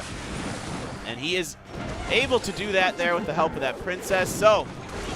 No good answer available for that Goblin Barrel. Oh, that bottom left Goblin got 3 pokes in there by himself. So that's huge. Yeah, okay, now we might see the Rocket because that is a very, very weak tower. However, he does have to make sure he defends the King Tower. Yeah. And also, he sees the double Musketeers and the Battle Ram on the right side, so he wants to defend that. Good Ice Golem placement. Very, very good to sniff that one out. Alright, well now he has to defend the King Tower like you say. He was successfully able to defend the double Musketeer in the Battle Ram, but... I mean, Sado is playing very, very well. Yeah. Despite a really rough start to this game, he is making a comeback, a little extra damage done, but I believe Rocket Log, I think it's just enough. See, the thing is, Raiki Jones is pressuring Sado, so it's not quite enough. Yeah, it's a little bit short. Yeah. However, you know, Raiki Jones also, you know, on the other hand, is pressuring Sado enough that he has to put down units for defense. Oh, there we go. Finally, Sado finds the room to log the Princess Tower as well as one of the units. So now this is going to open up. Oh, okay. Okay. This is still not enough. It's still not enough for the Rocket. So one more log and a Rocket. Okay, there we go. He's just gonna go for it. Yeah, there it is. He had it in cycle. Yep. And well done by Sado to turn it around. That was a super close match. You know, Raiki had the advantage from the start all the way to like mid-game. And then, you know, Sado with that Rocket onto that double Musketeer on the top right. Princess Tower kind of, you know, like giving him hope, right? I mean, yeah, it's a little strange because I think Raiki made a bit of a mistake in splitting the 3 Musketeers that way when his tower was already down to 900. It was like 962 or something like that. he might as well split the other way. So that way, if the rocket does come out, it's only getting one musketeer instead of two. I think that's a little bit of a mistake there by Jaii, because he's got to know that this is what's at the end of this deck. It's a rocket. There's nothing else that's going to be there. Definitely. That one just, you know, and also at the end, you know, Sado, like, he could have just rocketed the tower with the unit to get rid of it, but he opted to save that elixir. Didn't want to waste it, and he just constantly just got barreled into death, and he was able to do a lot more damage with the pocket placements for this top left Princess Tower onto Jaii Jones. Yeah, really good timing with those. There's the rocket log to finish it all up here. So once again, match point and season point for Sado. This is PONOS' timeout now. So both teams will have used their timeouts going into the King of the Hill if it does come to that. And it's then, possible. Yeah, definitely. I think it was a nice switch up by Sado to go back into one of the cycles. Yep. Exactly. And you know, even though like it's a close game, like cycle get deck fights, like comes down to very close moments where, you know, like, am I gonna win or am I gonna lose kind of moments? Because, you know, you have the light decks and it gets deleted easily by some of the units like Mega Knights or any spells. So like, even when you win with cycle, it's mostly, you know, just one tower or kind of evening it out. If you lose a tower, you're gonna get a tower, and then you have to you know, fight for the second tower. Like, you rarely see a 3-crown with a super fast cycle deck, especially when you're playing the God Barrel. Yeah, exactly. It's just so hard to get to that King Tower at the end. You're just trying to win by taking one, and maybe two. You know, but usually it's going to be that one that matters the most. But he lost one so fast that time, he just had to, like, counter. Yeah, he it's a very good comeback, though. Yeah, oh, God. Yeah. Really well done. I mean, I thought, well, all right, that might just be it. But he gets it, and we go into game number 3. Sado versus Jaii Jones. We're going to shoot some steam in the air, and then let's go. Like, it's like right in front of their bases. I know. It's got to be a little distracting. Like steam in your face. But anyways, here we go. This is possibly the last game for PONOS. If they win, they're going to make it a 2-0. If Sado beats Jaii Jones here in this third game, they're going to go into King of the Hills. We'll see what happens in the poison for that tombstone right away. Sado's not going to waste time chipping away with his spells. Yep. We'll see what Jaii Jones wants to do with that. That's a Dark Prince here from Sado. Is it going to be some kind of P.E.K.K.A deck here for Sado with an E-Wiz? It starts to feel a little more like something heavy there. Yeah. Still could be like Double Prince. Oh, there's a Royal Giant. Wow, so Sado is just playing the mind games here left and right, but you gotta remember the E-Dragon super healthy, the Royal Giant is tanking, so the Barbarian lands onto that Princess Tower as well. So they're both going to trade a lot of damage onto each other's Princess Towers. They really just are fine just splitting each other's lanes and trying to win that way. But now you got my goodness, the Bandit Dash with a lot of minion damage, and Jaii, he actually said that's okay. He feels kind of comfortable with it. You think so? No. No, I was just thinking. He shouldn't be. It's like, yeah, he shouldn't be comfortable. But he did kind of one of those things where you go, okay. He's probably not fine with it. Yeah, he's definitely not fine with, like, look at his bottom lip covering his top lip. He's like, I'm mad. Yeah. He has the I'm mad lips right now. Yeah, exactly. So this is most likely the P.E.K.K.A coming in here, and that's like extra scary for Jaii. Yeah, he knows. Yes. He knows, so he has to kind of play it right. See, the thing is, like, with the E-Dragon there. Yeah, now you can see he's got a little bit more of a scowl on his face. Tornado there at the back end of this. Usually you see that when you've got the Ice Wizard in a Royal Giant deck. Will be your final spell there. There you go. And we'll see if we get the P.E.K.K.A here. Indeed. There we go. There it is. So you're not going to get much damage done to that tower. And now we're getting the big split push that we see from this deck. The bridge spam is real. A Tombstone does buy enough time, though. So good defense, but that, just in time with that Ice Wizard. See, the sad thing is now Jaii, every time he puts the Royal Giant on the left, Sado has to put the P.E.K.K.A on the left, which means the left tower for Sado, like for Jaii Jones, is already gone, so he doesn't have to commit so much elixirs. But just because of that, Royal Giant, he has to commit that much elixir onto the left. But for Jaii, it's right for him to commit to the left. So like, it's going to force Sado to use 7 elixirs on the left where he doesn't really need to. And what's even worse about this is now that the pockets are exposed, even if you put the Royal Giant down, like it's still gonna die fast. It doesn't matter that much here. This is pretty difficult here for Raiki Jones to take this, so it looks like... Oh, the Bandit is there as well. Oh, good tornado. Okay. And 274, but that's poison zap range. Close to poison zap range. All right, well, Raiki, he has a lot of supporting units behind his Royal Giant, and it does get some shots in, and those are big shots. This is possible. Whoa, whoa. Nope. Okay. Nope. Not a ton, but that's a nice turnaround, actually. If he can play a little more defense, if he could keep Sado from using spells onto his tower. Now he's got an Ice Wiz doing a lot of damage there. Pocket. Do I smell a pocket? He might. He might. Yeah, there we go. And it drags the Prince as well. This is it. Fireball. Fireball. He's all in. He's all in. One more play. One more damage. 1 HP. 1 HP. No. He has to get to the fireball. Oh my God. 1 HP. And Sado ties things up. What? Are you for real right now? There's no way. I think Sado might be in danger of having a heart attack. Yeah. You see him put his hands over his heart. He's like, somebody find the defibrillator because we might need it. Oh my gosh. Wow. All right, so either buff the Royal Giant plus 1 damage or something. Plus 1 damage. Oh my That was goodness. nuts. Just bananas. Wow. I don't even know. This is one of the best games I've ever seen. Like, that was, you know, like, Raiki Jones did everything right, even though he was kind of, you know, getting pushed back. He only had like 200 HP on his Princess Tower, whereas Sado had so much more on his Princess Tower. And you know, we definitely saw the Royal Giant pocket coming because he wanted to kind of finish it off like all in. Because he saw that Dark Prince being put down on the right lane to kind of, you know, Sado was making his move. Right. He countered it with the pocket Royal Giant, and we're like, all right, so this is actually pretty good because he's going to start shooting right away. And the fireball. Yes. And exactly.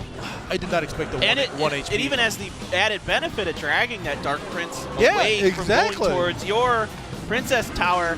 And I think what might have happened, and there was so much chaos going on, I think because one of the Ice Wizards was shooting at the Princess Tower. Now I can't remember if it died and then another one came in behind it, or if it got zapped to change its target. Yeah. I want to watch the replay here. There was that double Ice Wizards kind of spawn. Yes. Well, not double. This isn't it yet, but... Yeah, so that Ice Wizard that's alive right now in the back, I think that still stays alive, possibly, to go across. Well, it just starts shooting at the Princess Tower for a while. So right now, Sado just lets it go. Yeah. Right? There it is. Okay, so it had changed targets at some point. Because of the E-Wiz. Okay, the E-Wiz got it to change targets, and that actually ended up being the story in the dash. The Pocket Bandit. The Pocket Bandit. Yeah, that's actually true. Like, you know, I just noticed that, and the E-Wiz forced the Ice. Like, if the Ice Wizard was able to just get one more shot. I can't even. These games, this week, have been insanely good. Oh my goodness. Just insanely good. Like, what is the point of that game for us to kind of, you know, break it down? Like, there's so many possibilities to get rid of that 1 HP, right? Like, what if in the beginning, you know, Raiki just zapped it, or, you know, snowball it, or I just started with the fireball. Like, right. You know, like, there's so much could've and should've. Like, well, what's weird about that deck is, you know, we don't know, of course, at the beginning, right? We don't know what they're gonna bring, so we usually see a snowball or something like that traded. But yeah, your spell at the beginning there is a fireball or a tornado. You're not gonna cycle that. Exactly. Yeah, so that's what's weird about it. Like, it's super funny. That was crazy. Bananas. All right, Shinshu coming in here for SANDBOX to start things off. He has not won a King of the Hill game. Let's see if he can turn that around now that Sado has given them a shot here. And this is really important for PONOS now because they could definitely be in danger of losing that second place spot to Kix here. I guarantee right now Kix is going absolutely bananas in the waiting room downstairs. Eating bananas. They're probably eating bananas, going bananas, you know, praying to bananas that PONOS loses. Oh my goodness. I'm still just... Yeah, I'm still thinking. I got a huge smile on my face because I'm just like so happy with these games. All right, 10 God coming up here. Hasn't played a King of the Hill. This guy's usually just in there for 2v2, but today it's his turn up. It's his chance. He gets to come in here and see if he can take some games for PONOS. Big games here. This is absolutely insane. Shinshu versus 10 God in our first game of the King of the Hill between SANDBOX and PONOS.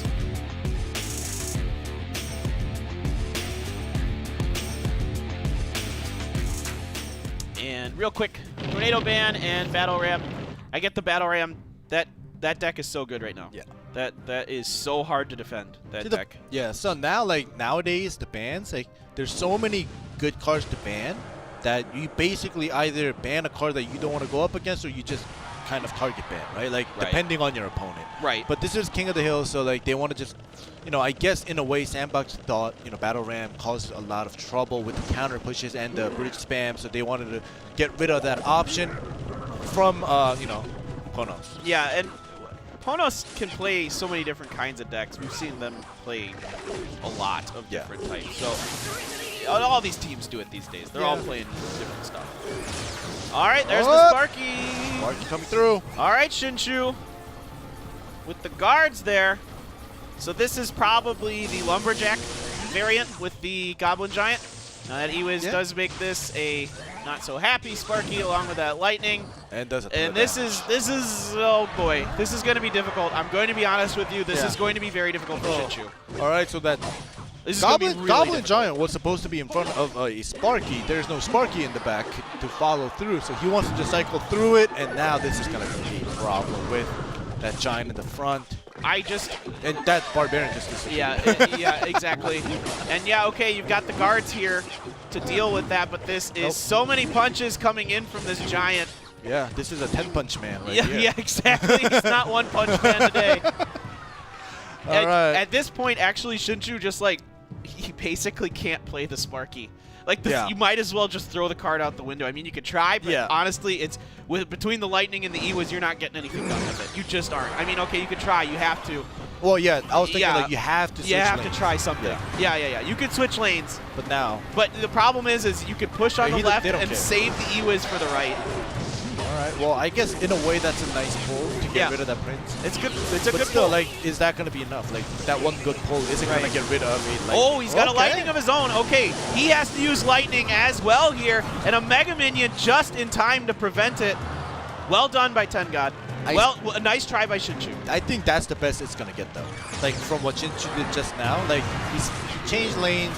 He was able to Lightning the Ewiz down. He was able to kind of allow the Goblin Giant to get a couple pokes at the Princess Tower, but that Sparky is never going to land on that Princess Tower. It's going to be really challenging to do, especially because you've got skeletons to kite the Sparky shots, and now you get Ewiz here. See, this is what makes this so hard. Ooh, a Lightning of his own, though, and that's going to get that Prince, but I'm telling you, that's the best it's going to get. I don't know if it has enough health to get the shot. Definitely not with the Mega Minion. Yeah, I'm telling you, that's the best it's going to get because... No, I know. Yeah, it's 10 God has... Okay. This is interesting. Usually you don't see guards in the Hunter variant. Usually it's the Lumberjack variant, but this time changing up just a little bit of Shinshu, and the guards are nice. They're a good counter to the Prince.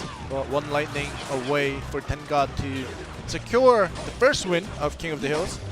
Yep. They're just going to make sure the defense is short up here. Prince is running, and that should be all she wrote here in just a second. He's just got to cycle to it. All right, GG's, and very, you know, like, it's not that Shinshu played it bad. Like, there was no way for him to kind of go up against 10 God's deck that he brought. There's nothing you can do. Yeah. If they have Lightning and Ewiz, that's pretty much GG no matter what else is in there. It's almost, I mean, unless it's something really bizarre, but with the decks that these players run, it's basically a GG. All right. Nice showing by 10 God, though. Had a few moments where there was some pressure that he did have to react quickly and properly to some of those pushes from Sparky, and did very, very well with it. So you got to give him credit there. It wasn't, you know, credit for picking the deck he did. It was definitely the right choice in this situation. Exactly. You know, he had the right idea. He knew when to use the Lightnings. He knew when to put down the Ewiz, obviously, against that Sparky. Just very unfortunate for Shinshu, for 10 God having a Ewiz and a lightning, and just like, you know, Mega Minion and the Baby Dragon just in case, just not taking any damage. And That poor Hunter. yeah. Just well played. And, you know, we talked about this. Counter deck, when you meet it, especially when you're playing a Sparky, there's a hard counter, there's a possibility of you getting through, but when, you know, your opponent has a lightning and an Ewis, you said it yourself. Throw out that card. Don't use it. You know, actually, this does happen to me on the ladder as a Sparky player, where I run into decks that have Ewiz Lightning. It happens, you know, fairly often, and I just stop using Sparky. I just throw it out the window. I'm just like, nope, just not even gonna bother. Just cycle through. Goblin Giants can poke. Or I'm gonna really wait for that Lightning on one of my other units and then maybe try it. Yeah. But still, yeah, it's not easy. Okay. Greed's up now, though, for SANDBOX Gaming. 2-2 in King of the Hill. He's done well in 1v1. He beat Yugi Art and Huni. But yeah, at the start, like Greed, one of the new players, at the start of the season, he started off as a 1v1 player, and then he moved on to that 2v2 because, you know, SANDBOX, they were looking for a better pair. So, you know, Greed starting off as a 1v1, I think he joined the team to kind of try to take over as a designated 1v1 player, even though it didn't work out, so he had to move. We'll see if he's back in his game here. Absolutely. Looking to take a game here off of PONOS. A big moment for him and SANDBOX Gaming. What is next? There's the Goblin Muscles from Greed. 10 God says, yes, I like the confidence. All right, Miner here from 10 God and a Mega Minion. Counter that, so you only get a couple swipes with that shovel. Okay. Poison. Yep, poison. Yeah. Early poison, you know, chip damage against a Musketeer or any lighter unit is definitely a great start, because we always see players lacking like 100 damage later on, like in the late games. Oh, if I poisoned early on, right? Like kind of thing. Even with that 1 HP game, it's like, oh, if I did something earlier, that 1 HP wouldn't be there, but...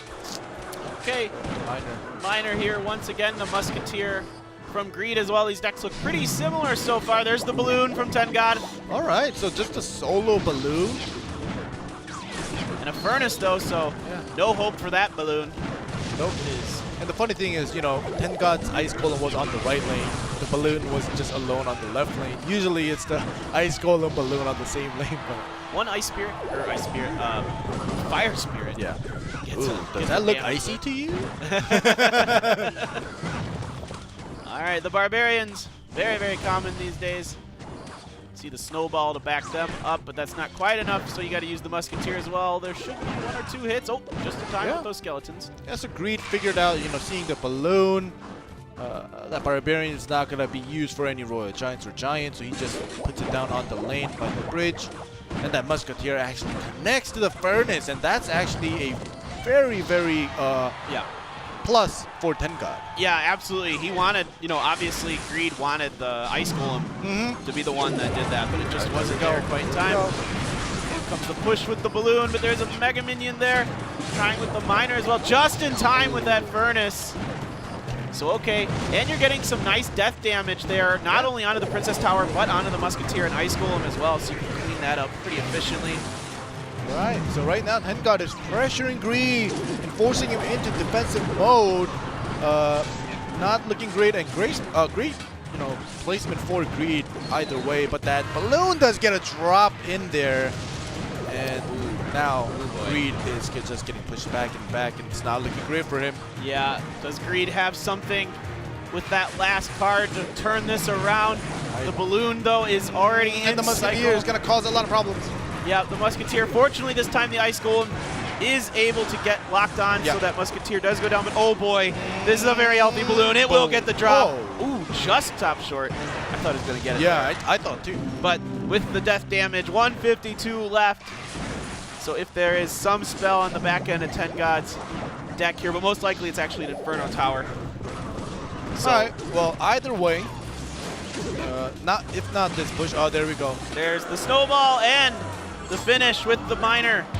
So 10 God, 2-0 here for PONOS. He's looking very good. All right, 10 God doing so well right now, starting off with a 2-win streak in this King of the Hill against SANDBOX Gaming. We've already seen one sweep coming in the first. We might be seeing a second sweep back-to-back in King of the Hill. Yeah, right? It actually might just happen. Yeah. I mean, TenGod, he looks really good. I mean, this is his first time playing in King of the Hill, so, or any 1v1.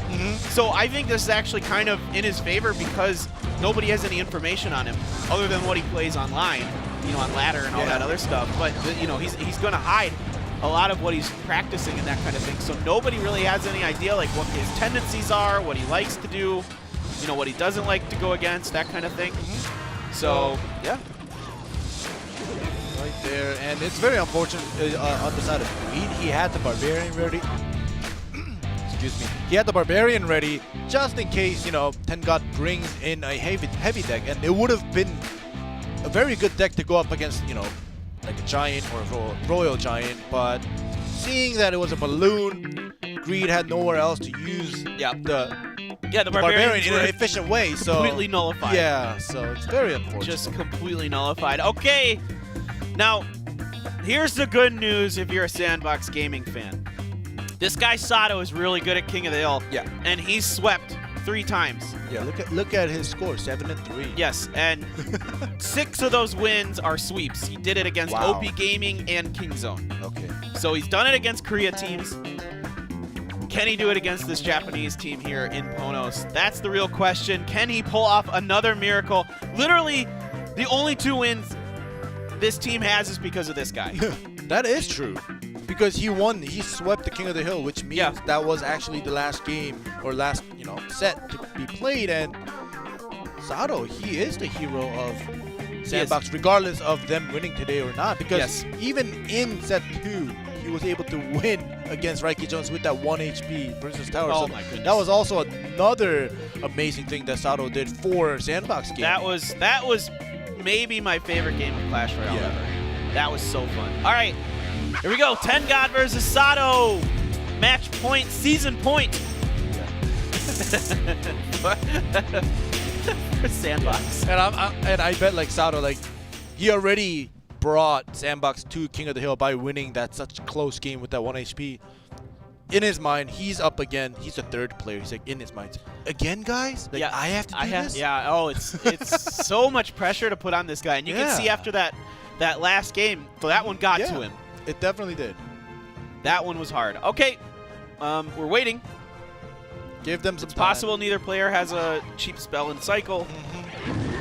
Okay, Giant from Sado and the Mega Minion from TenGod.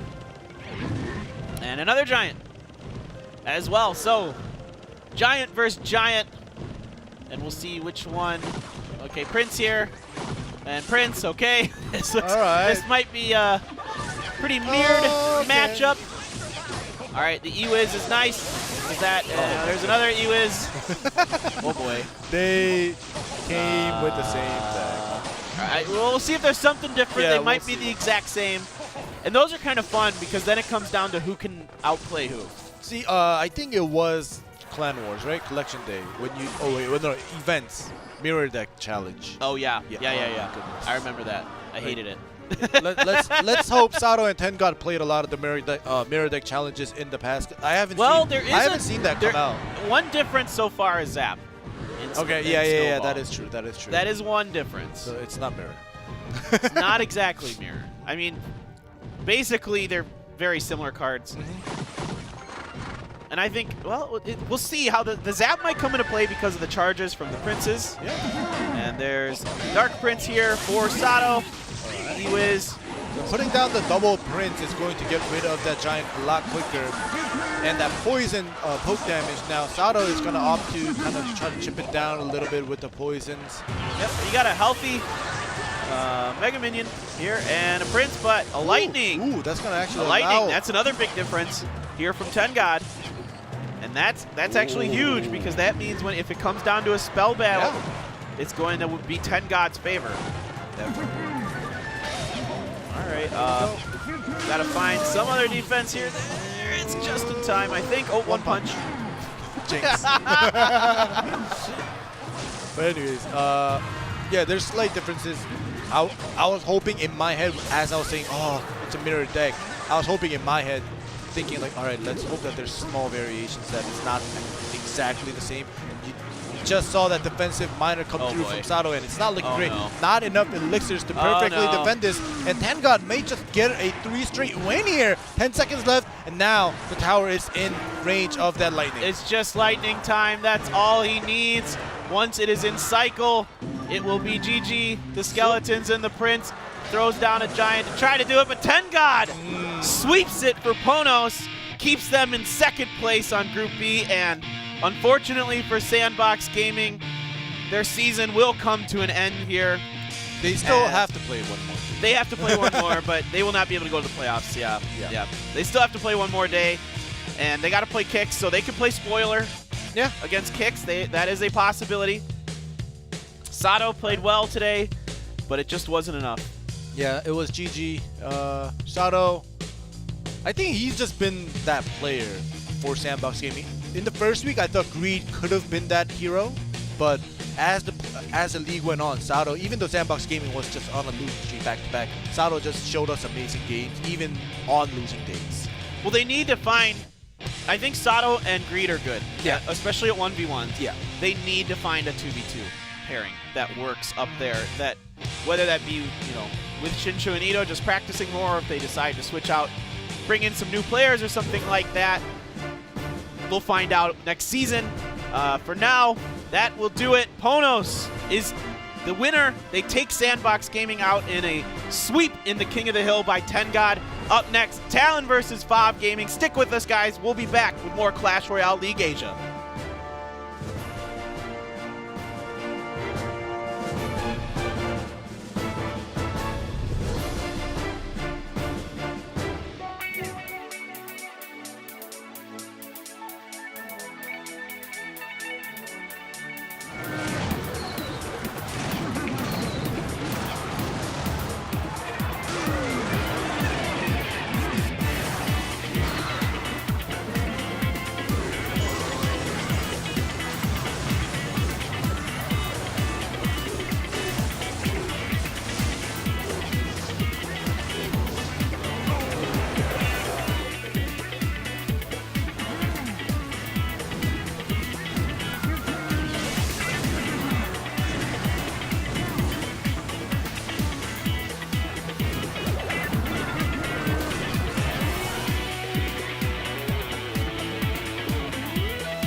Welcome back to Clash Royale League Asia 2019 season number 1.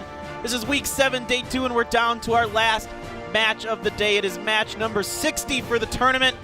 It'll be Talon versus OP.GAMING. So the implications here are big for both teams. Exactly, especially for Talon, they just have to win today, and they are in top 4 100%. So they win today, they're in top 4. However, if they win, they're also pushing down Detonation Gaming and not giving them even a chance to, compete. So if they lose today, they're giving Detonation Gaming a chance to compete to get into top 4. If Talon wins, for Group A, it's all basically set. And also for OP.GAMING though, like I said before, they lost to Ojanentis and Kingzone, who are under them currently.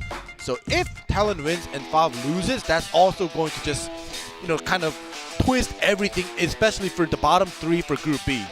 So right. OP also has to win. Talon also has to win. Like, they Must all wins. have to win. Yeah, must wins here for OP. I think a little more dangerous for OP for sure. Yep. Of course, Kita-san, Kentsumeshi, Jack, and Donnie. Jack has been quite good for them, and their 2v2s are kind of all over the place. From time to time, they have some, other players stepping up in the 1v1s. Kentsumeshi has played quite well in the 1v1s for them. Or, I'm sorry, in the King of the Hill, not the 1v1s. Yeah. And we'll see what we got here. And there's a Mohawk. Oh my goodness, I just saw that. Is that Jack? Oh my god. Oh my, Jack. that is Jack. Oh my gosh, Jack. A Mohawk Jack. Jack. Oh my gosh. I didn't see him in the halls when I was walking around They during should the retake break. his photo. Yeah, we got to get the new photo. Yeah. That's crazy. I wonder why. I want to find him and ask. Is there a reason? Like, why do you shave your head? Why do I shave my head? Like, because I'm going bald. No, that's not. No. No. Like, I don't know. Like, why does Yu-Gi-Oh have his hair to the one side? Jack's got nice hair. I don't know. Why does everybody do anything? We'll see if we'll see if I can find Jack in the hallway in between and we ask can him try to what's ask. up. Yeah, see what's going on. All right, so the bans, just the Tornadoes for the 2v2. Inferno Tower, definitely a targeted ban at Jack there. And, of course, the Sparky, a targeted ban at Yu-Gi-Oh, who loves the Sparky decks. This makes me a sad panda. I was hoping to see some more Sparky from Yu-Gi-Oh. Look at that hair. That is wild. I wonder now I know the reason. This. Because really? It's almost summer. He wanted some breeze on his head. You know what I think it is? What? He wants to embodify. Embody. Embodify's not a word. Embody the Hog Rider. The Hawk Rider? The Hog Rider. The Hawk Rider. Hog Rider. Because he has the mohawk. Now I get it. Oh my gosh. God. I had to repeat that 3 times. Oh, my brain is melting. No, but anyways. But he looks like I think he's trying to make the Hog Rider. Yeah, because he's definitely a Hog Rider Psycho Deck player. Watch, he just plays like Peck all day. Oh my goodness. But anyways, we'll wait for Jack to come out in a little bit. In the meantime, we have SB and The Rock for Talon. Kentsumeshi and Kita-chan, they're both kind of planning. From the looks of it, OP.GAMING, they have a small notepad. Talon, they had a huge folder, so I think the huge folder might win. Right? more prep. The bigger the folder is, the more likely you are to win. Yeah. I like it. Well, I mean, SB has been good. Oh, yeah. Overall, he's been solid for Talon. One of their stronger players because he can play so many different roles for them. He's been good in the 1v1s. He's been pretty good in King of the Hill, not great. Yeah. And he's been good in 2v2, so they're bringing him back here into this 2v2 matchup between Talon and OP.GAMING. Let's get this one started. And of course, it's always The Rock.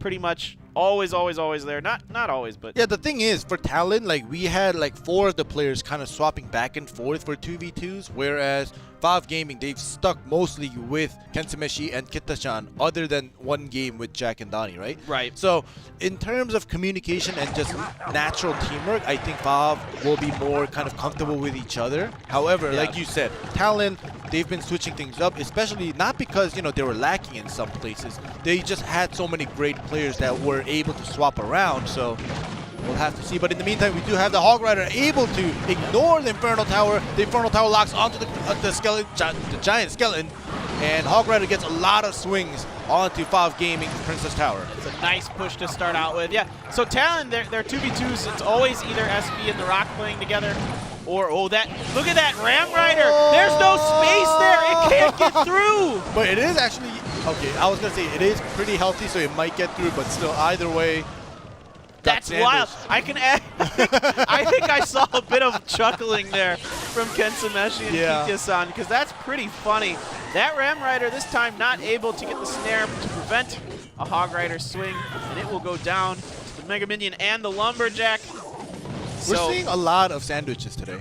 Yeah, we're seeing a lot of like just congestion next to those, and those bridges just don't help anything. The bridge gets clogged. Yes, the bridge gets clogged, and then things trying to get past the bridge can't, and it gets hilarious. Like, we've actually seen one of that happen with the Royal Gen and the double giant skeletons. And look at this Hog. Hog has no, like... Where is it going? So, basically, what Talon wanted to do was what they did in the first initial push. Allow the Hog to get through on the right side so it ignores Inferno Tower. It's so funny. FAV.GAMING's giant skeleton. Look at this. This time the Ram Rider is able to find a way through. I think it did get a hit in there. Possibly, but either way, like, oh my gosh, this is huge. Okay, the E was there, but now you're going to get some more hits. All right, 1, 2.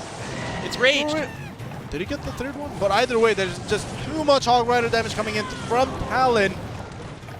Oh my goodness. Right now, overall, Talon is just being able to play defense and offensive offense. Yeah, they just can't. There's no counter punch here for Kensameshi and Kitya-san so far, really. A little bit of damage here and there, and now, because Talon is confident that they're able to cycle through the spell damage, they can switch lanes. Yep. There's the freeze that has to come in here, though. Well, that defensive freeze was definitely well used there. If they didn't, I think that bottom left tower could have just gone down in one shot, but there we go. Valve had the right idea to try to keep it away from Talon onto the right side. However, they definitely did it 1 or 2 cycles a little too late. Yeah, it was a good try. I mean, Valve rightly knew that side was done, so they moved over. And that's game 1 in the books for Talon. A quick one there. I'm telling you, bigger folder. Bigger folder is definitely the winner. All right, let's see. So this is the first initial push from Talon, and the Hog Rider was able to ignore the Inferno Tower, even though, yeah, it was maybe placed a little bit too late, possibly, but either way, the giant skeleton blocked the way, allowed it to go on the right side. Look at this one. This is the sandwich. Yep. Oh, it's so good. Oh my goodness. Oh my gosh. Yeah, it's funny because you can see they're always putting, get a little wave there from SB and the Rock. They're always putting the Hog Rider on the far right side because that makes it more difficult to place the Inferno Tower. And then you can, like you said, if they have the giant skeleton in front of it, then it's going to go, you know, block it and force it around the right side of it. So we'll see here. Talon looking good in their first game of the 1v1. Let's see what Kensameshi and Kitya-san want to change. Just not able to find that Ram Rider. Maybe getting a little. I can say that it is a little unlucky that Ram Rider got stuck there. Yeah, it is. That's not something you see very often where a unit gets that stuck. Yeah, like we see some stuck units, but like that one was just literally just stuck. He had no legs. It's like it snared itself. Yeah. It was like winding that whatever what is it called, that weapon rope, that it used? Yeah, the sling, rope whatever, with the sling. It's not a sling, but I don't remember. I want to say Batleth, but I'm pretty sure that's the Klingon weapon. Yeah. Anyway, so he's spinning that thing around and then it gets stuck in his own legs. Yeah. Gets stuck. But anyways, there were some funny moments today. All right, they're gonna get a slow start here. And yep, just gonna cycle some bats and a snowball. So right now, if Talon just loses this and, you know. All right, there's a Lumberjack there. They're gonna try to build up a push. There's the E-Wiz behind their giant skeleton. All right, poison for that early poke damage and to do some damage onto the E-Wiz. Yep, it'll end up taking that E-Wiz out. Now there's a Lumberjack and a Dark Goblin here from. All right, Lumberjack is Oh, I thought it was going to say it's possibly going to take out the Dark Goblin, but it was unable to. The nice thing about the Lumberjack, he is able to outrun the death damage from the Giant Skeleton. There you go. You can see that Hog Rider's on the right, but but he has to run the gauntlet between the Musketeer, the Lumberjack, and then finally a Log as well. Yep. So just going to trade. The Musketeers just trade shots, and this is basically very similar deck so far. Biggest change being a Dark Goblin here for 5-Gaming. Maybe considering that Talon might switch to a Graveyard because the Dark Goblin's a nice counter to that. Ooh. Hello. Hey, Magic Archer. Hey, Legolas. Hey, buddy. It's good to see you again. Yeah. Welcome back. We missed you. Yeah. All right, so here we go. So like this is a very good choice because now Fav knew, they were gonna just bridge spamming Giant Skeletons, and if Magic Archer, like it did just now, get a couple shots onto the Giant Skeleton, and it leads into the damage for that Princess Tower. All right, we've got a fired up Hog Rider here and an Earthquake as well, but I don't think it's gonna get a swing. No, it does not. Yeah. Good defense once again by 5-Gaming, and they are slowly coming out ahead in this matchup. There's another Hog Rider, so now we're seeing the second one come out here from Talon. Defensive freeze. Ooh, okay. So I guess they kind of wanted to make sure of that defense to just go on their way instead of taking even a slightest bit of risk, even though I don't know. Yeah, they took another Lumberjack hit there too. So we'll see. And now the Ram Rider push is going to try to happen behind. Then the Magic Archer is dealing damage now. It just, I think, changed over to the other side as the Giant Skeleton pushed over. But it did get a couple strikes in there. And now we're trying to make a push work here. Double Hog Rider this time. Oh no, the Hog is stuck. Oh the Lumberjack is stuck. Everything's oh my god, everything is stuck. Now it's Talon's turn to be stuck. But they do get in here. The defensive freeze does have to be used. Ooh, so staggered Hog though. Yes, that one's another Hog. This one is going to be one angry Hog Rider with a freeze of his own. Oh my goodness. Talon takes it 2-0 in this 2v2 set. Nicely done here. SB. Oh my goodness. SB. That's really funny. Yeah. Well done by The Rock and SB there. All right. Playing very, very well and just barely finding that timing at the end to just throw in everything they've got. Yeah, even Fav, they tried to make sure the defense went right with the defensive freeze as well, and the Inferno Tower was down. Talon, they staggered. So basically, Talon, one Hog Rider, and it got frozen, right? But then they Earthquaked the Inferno Tower while it was frozen. So it got, the Inferno Tower very low, and then they staggered their second Hog Rider in with their own offensive freeze. So, like, good idea. Instead of, I'm pretty sure, like, in their minds, all right, do we want to just all in this, or do we want to play it smart? And they definitely chose the smart side, and it worked out for them. Yeah, I think they realized they were losing the chip battle. Yeah. They just kind of weren't able to keep up there. Yeah. And I'm just looking at that. Old. Yeah. That never gets old. So I'm looking at this, and you're talking. I'm like not even listening to you. That's fine. You don't need to. I don't blame you. Oh you don't. But anyways, yeah. Back to your point. I bet you forgot. You're actually right. I did. How did you know? Oh my goodness. But anyways, yeah. Yeah. And then it was kind of funny though in the second game because then you saw Talon. Started having the same kind of issue. The Hog Riders get stuck in between all this junk. They have the defensive freeze, but then what's crazy about this is then there's the offensive freeze and the Hog Rider available. No elixir really available there for Fav at that point. And then Talon is able to take advantage of it, choosing the all-in at the right time. Exactly. That's so the point I was going to make. Yeah. Okay. So that was a great play, a smart play by Talon at the end of that 2v2. But now Yu-Gi-Oh versus Jack. It's all on the line for Yu-Gi-Oh to kind of secure not only the win for today, to secure their position in the playoffs by winning today's game. If they lose, like I said, they're giving Detonation Gaming a chance for them to contest against Talon. So if they want to just get rid of it and just comfortably wait until the playoffs, even though they still have, I think, one more game. Yeah, Talon has one more game, but if they win today, they secure that top 4 position at least. So we'll see, what the outcome will be with this match 60. But Jack, with this new haircut, he doesn't want to lose. So I wouldn't be too surprised to see Yu-Gi-Oh, since the Sparky has been banned here, to dip into the P.E.K.K.A pool. He has been that's been his bread and butter when he hasn't been doing the Sparky kind of stuff, and in fact, he hasn't lost a game when he's played P.E.K.K.A in 1v1s in King of the Hill. Yeah. So this could be, that's what I would kind of start leaning towards that he might use, but we'll see. He's very capable with many other decks as well. And of course, Jack, usually he plays cycle type things with Inferno Tower ban that does limit some of what he can do, but that doesn't mean much because he's Jack. Yeah, and the headset is going to mess up Jack's here. Oh, I feel bad. Oh, no. Now he got the double mohawk. I didn't even think about that. Yeah, he has a double mohawk. You can see it's like he has like a horn in the back and he has like a unicorn horn in the front. It's like he's a unicorn now.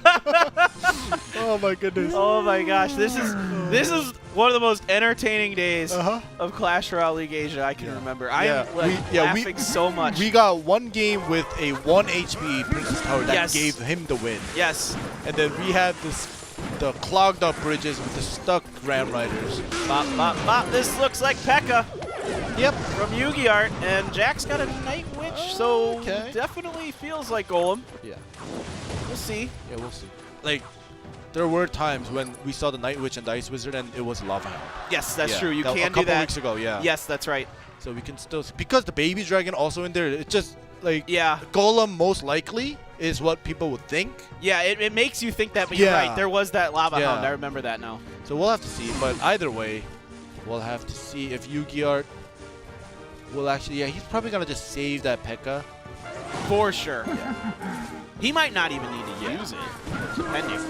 I mean, we see that from time to time with the Battle Ram deck where you're just able to, you know, catch your opponent off guard with it. Tornado here from Jack will slow up this push, but okay, that's a Musketeer getting some damage and with some Barbarians over in the left. That no dash happened. No dash, but just a Billy Club hit.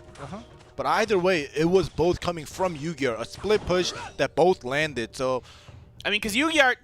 Doesn't need to play the P.E.K.K.A. until Jack reveals what his big card is. Yeah. He has no reason to. It's literally no reason. Right now, the Musketeer and the Ice Wizard will be traded. Okay, now I think we're going to find out what Jack's. There it is. It is the Golem, and immediately the P.E.K.K.A. comes down from Yu-Gi-Oh! Very ready for this. The bats are going to be a little tricky to deal with. You know, you can use Poison and Snowball, and I think Poison's the right answer here because that gets the Night Witch stuck inside of it. And the bats do go down, so well handled by Yu-Gi-Oh! I think perfectly handled. Like, usually sometimes when you put the bats or the minions next to the Baby Dragon, it pushes them, and then it changes the target, and it gets the bats. This gets scary for Jack. This is about to get scary for Jack. Yeah, a healthy P.E.K.K.A. going to... Oh my goodness. Now it's P.E.K.K.A. on the left with the Battle Ram right behind it. And look at how much Jack has committed to the right side. Yu-Gi-Oh's got to be careful. There's a lot coming over here on the right-hand side, though. I don't know about this. Ooh, okay, so this might have been a bit of a mistake here by Yu-Gi-Oh! Okay, so P.E.K.K.A. gets a swing in. All right, that's worth it. Okay, yeah. P.E.K.K.A. does get a swing in. Okay, P.E.K.K.A. got a swing in, then it's Death Worth. All right, here we go. Now another defense coming through. This time Yu-Gi-Oh! He probably wants to opt to defend it as perfectly as possible. Depending on what Jack does with that Battle Ram, and it does. Yeah, that Tombstone makes it really difficult for the Battle Ram. For sure. It's a nice counter to the Battle Ram, especially. Oh my goodness, did you see that? The minion was put down and the Golem exploding and got rid of lightning. Oh my goodness. Yeah, that was Yu-Gi-Oh! Put down the minion, and as they were spawning, the big Golem exploded, and the death damage got rid of 2 of them out of the 3, and that also kind of allowed Jack to kind of comfortably get rid of that Princess Tower. Nice win. Yeah. Without the Hog Rider. I think it just wasn't the right moment for that P.E.K.K.A. Yeah. On the left. I think that was the big mistake that Yu-Gi-Oh! Made. I think he had a solid advantage sticking to just one lane, and you can maybe try occasionally to throw out the Battle Ram to split push, but actually the Tombstone does a really good job, and you were winning in your lane on the right-hand side. I think he should have just stayed there, continued that. I think he would have had a pretty good chance. Yeah, and you know, as you mentioned, the Battle Ram and Tombstone trade, it stacks up because the Tombstone will buy you that 1 extra elixir if you're trading that with the Battle Ram, right? Yeah. So as that stacked up, it allowed Jack to kind of focus more with the Golem on his lane that he wanted to push. Right, it balances out that elixir trade between the P.E.K.K.A and the Golem, basically. All right, well, either way, Jack wins his first game, and I'm just surprised in itself that Jack opted to play the Golem then. Yeah, definitely surprising to see him do that, and I think that probably, I don't know if it caught Yu-Gi-Oh! Off guard necessarily, but I mean, I expected Yu-Gi-Oh! To play P.E.K.K.A of some kind, and Jack was... It was Jack's mind game. He's like, I got the Hog Rider haircut, so you're going to think that I'm going to play the Hog Rider, but I'm not. Exactly. Right? Yeah, I think that's totally possible. Game number 2 starts now. Aw, kissy face. Yeah, I'm going to dodge those hearts coming from you. Oh, guys. gross. All right, well, we'll see what Jack decides to play here. He wants to just, you know, clean sweep this 1v1 in order for them to go to King of the Hills to make sure that, you know, I almost said King of the Hearts. Because he just threw hearts. Yeah, oh my goodness. King of the Hearts. But anyways, yeah. So we'll see what happens here with Jack having the lead. I mean, so far, Yu-Gi-Oh! Looks like he might be playing something pretty similar. And Jack, we'll see exactly what's going to follow up there. A couple different options. There it is. Now we've got the Hog Rider. Yep. Here we go. Bandit and a Snowball.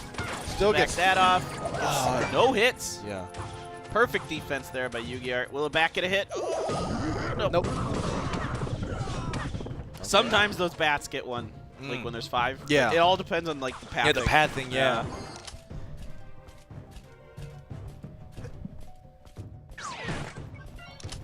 So this is going to be interesting from Jack to see what he wants to throw at the end of this without the Inferno Tower available. All right, there we go. The counter Hog. He sees the poison. It's definitely gonna get a swing in there. A second one as well. It gets 2, yeah. Anytime you use minions, it's 2. Just minions is 2 for the Hog.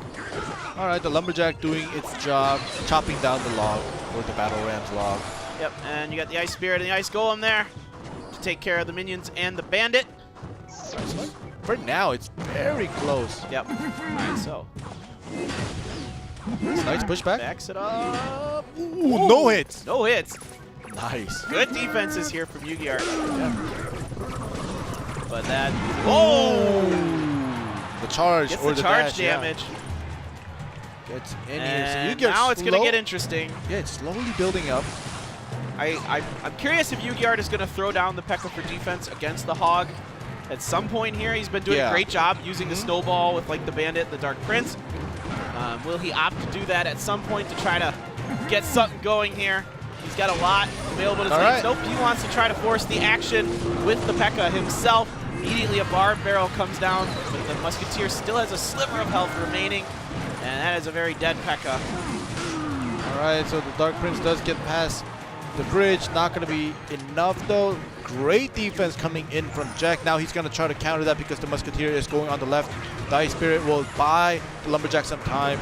Ooh, it does get rid of that Battle Ram right away as it's put down. Yeah, that Battle Ram goes down fast to a Lumberjack. Let's see.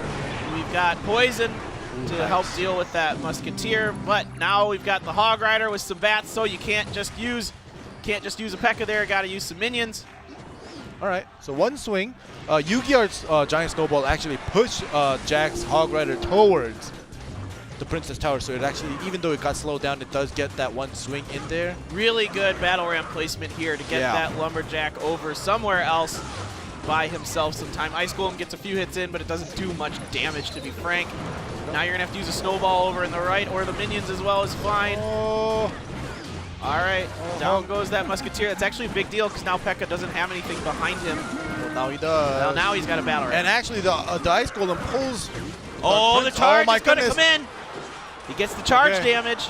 Now the Bandit as well. Also. Yep. Like, if you see the health, all 4 of the Princess Towers are pretty damaged here. Yep. It could go any way. Just one slight mistake, one slight, you know, miscalculation could give away the game. This is neck and neck. All right. The Musketeer locks onto the left. Princess Tower. Ooh, that's so much damage. Look at that. Poison here as well. Yu-Gi are starting to find ways to get damage done, even if it isn't getting a P.E.K.K.A in there necessarily. Now you've got minions. Good timing with the battle ram. Now you've got the minions and, ooh, a nice snowball to back that off, though. Okay. So, okay, he's still ahead. Yeah, great defense because most of his units, you know, stayed alive. It's gonna force Jack to kind of put down a couple units to defend like this, the Musketeer and the Ice Golem. And now, the Lumberjack for the P.E.K.K.A. Just the P.E.K.K.A. this time. The Musketeers will meet. Yeah, they'll trade deaths. Pink mist they go. And the Hog okay, Rider. what do we got for the Hog Rider here? What do we got for the Hog Rider? What? It's not enough. Okay, just 2, but I guess you're trying to do your own big push here. Yep, on the left. Okay, no charge. And now you've got the Ice Golem to deal with this Bandit who gets completely confused about who and what to attack. All right. But it's still pretty close. It's going to have to commit a lot to this defense. The P.E.K.K.A. is not going to be enough. 1 hit. Oh, no. P.E.K.K.A. Okay. Well, either way now, Jack's not going to have anything strong enough to get rid of that with just 1 spell. So Yu-Gi-Oh! Yeah, he's going to force the left right now. He's going to force it. The battle ram, if it connects. It does not. It's stuck. Snowball and no, but Ice still, it's open. Spirit. It's open. It's open. It's open oh my for God. business. Just able to get in there. That Ice Golem, so much was blocking it there. Yeah. That was crazy. How is it still alive? Oh, we're getting so many stuck units today. Oh my gosh. What is going on today? Oh my goodness. It was open for... I was like, it's open for business. And it said not going. I was like, come on. Come on. It's like, be still my heart. Gosh. But anyways, wow. Rip that beautiful mohawk. Like, this game, like, even though Yu-Gi-Oh! Did take it, it was a great game for Jack as well. They were both going back and forth, splitting the lanes, countering each other, defending well. Oh, this Battle Ram deck is so strong, and that's why we're seeing it, you know, either P.E.K.K.A. or Battle Ram just outright banned a lot today. Yeah. And you can see why, because this deck gives you a lot of different ways that it throws things at you, whether it be the dashes from the Bandits, the charges from the Battle Rams, or just P.E.K.K.A. itself. Yeah, I think the moment that this highlight actually showed where that split push from Yu-Gi-Oh! Actually did a ton of damage to both Princess Towers, actually opened up new routes for Yu-Gi-Oh! To work with instead of kind of focusing just on 1 tower. Yeah. Right, so right now, look at this. Yeah, that Ice What Spirit. is going on? Look at this, and then the Ice Golem even gets in the way, and then finally it gets taken down. Yeah.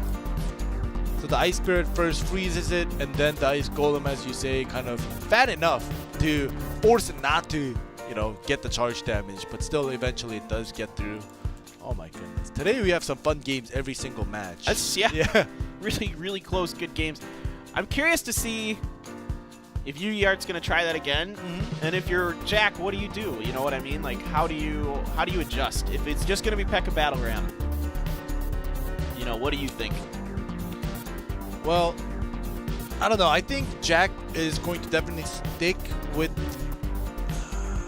a cycle, because this second game, you know, as I was watching and thinking, it wasn't like a total one-sided game. Yeah. I think it was Jack at one point. He was trying to do the Ice Golem pull, right, with the P.E.K.K.A. and like one of them actually allowed and gave an advantage to Yu-Gi-Oh! Because of one of the pulls. I can't remember exactly what units were put down. Like it was, I think it was P.E.K.K.A. and Ice Golem and everything else on the side. But I think it's good enough. I'd understand if Jack stayed with the same deck. Sure. Yeah, sure. It was definitely close enough. Yes, absolutely. That makes a lot of sense. Yeah. Okay, here we go. This decides it. Huge game here for PONOS and Jack. This is a much-needed win for them. And Talon, of course, wants to secure their place in the playoffs. And it's been great watching Jack play this season. He's brought us a lot of exciting moments. Yeah. And Yu-Gi-Oh! As well, and Talon. I think Jack's going back to his first game. Yeah. He might. Now this is different already, though. Oh, he's going straight away. This is different already for Yu-Gi-Oh! Oh, Inferno Dragon. Okay, so this is gonna slow this up quite a bit. Take that golem, chop it to pieces. And Yu-Gi-Oh! I think had a pretty good read on what Jack wanted to do. Yeah. At least so far. He's got a great setup for the defense against that golem. Yeah, so basically Jack revealed one of his biggest units, Golem, right, with the Night Witch in the back. Yes. Yugiart also showed, all right, you have that? I have the perfect counter for it, but here we go with the Ram Rider going through with the snares. However, the Tombstone, another great card to counter many of the charging units here. So this might be the Ram Rider P.E.K.K.A. Yeah. Most likely. That's what it looks like. Like, It could be Mega Knight too. Yeah. But either way, the Infernal Dragon, like the P.E.K.K.A. and the Infernal Dragon will be a humongous problem for Jack. However, just the Infernal Dragon. Oh, Mega Knight. Okay. Yeah. Okay, I was like, you can either do one or the other. I think it's because the Infernal Dragon is there for the huge units either way. Yes. So. Yeah, that's a really good point. Yep.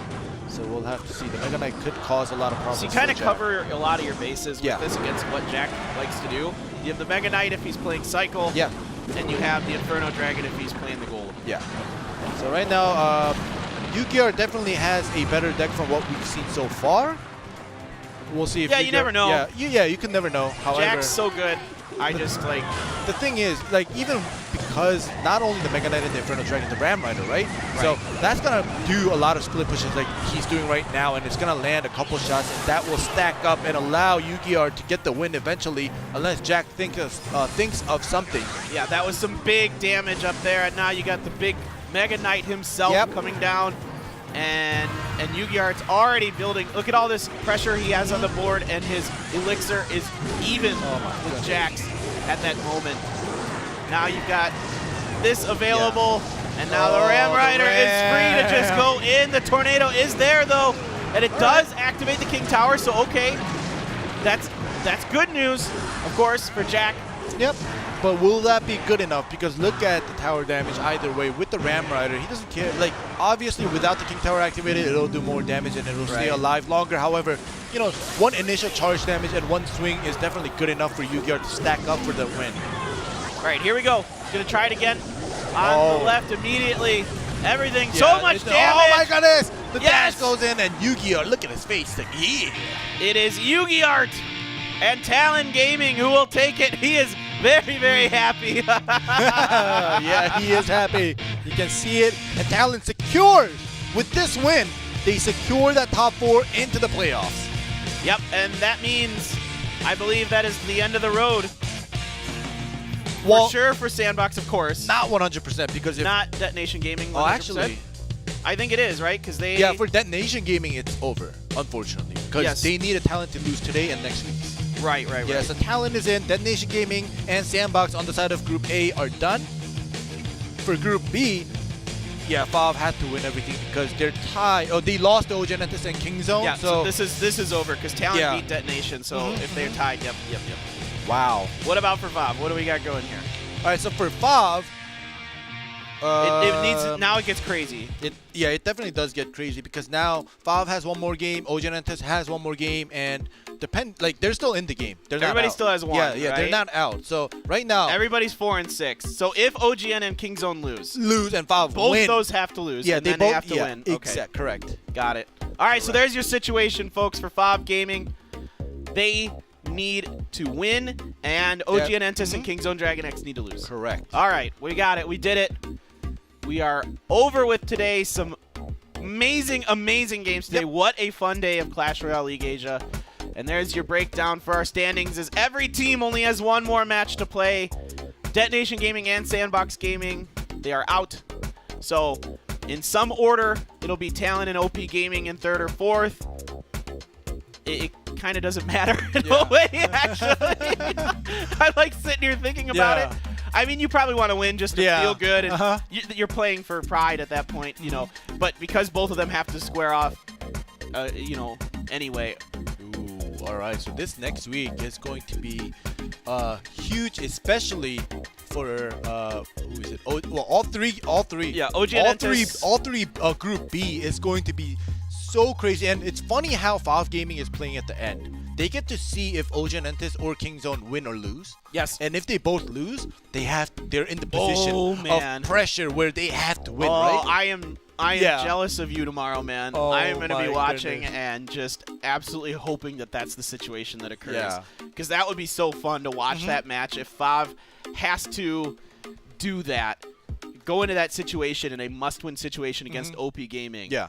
That would be super fun. I'd be really excited for that. But of course, if OGN or Kingzone wins, that's great too. I mean, that's obviously, but from just like a excitement perspective. So like their faith is in the hands of OGN and Kingzone that are playing right before FAV. Right. So they have to watch those games and literally root for another team to win. Yeah. So they can have a chance at playing against OP.GAMING to have a chance to get into the top 4. So it's like so much up in the air, and it's out of the hands of OP.GAMING. Yeah, Group right? E is it's basically out of their hands in a way until it comes to them. Yeah. And they have no idea. So Group E is still very much up in the air, so a lot of important action coming to you. We'll be back again tomorrow.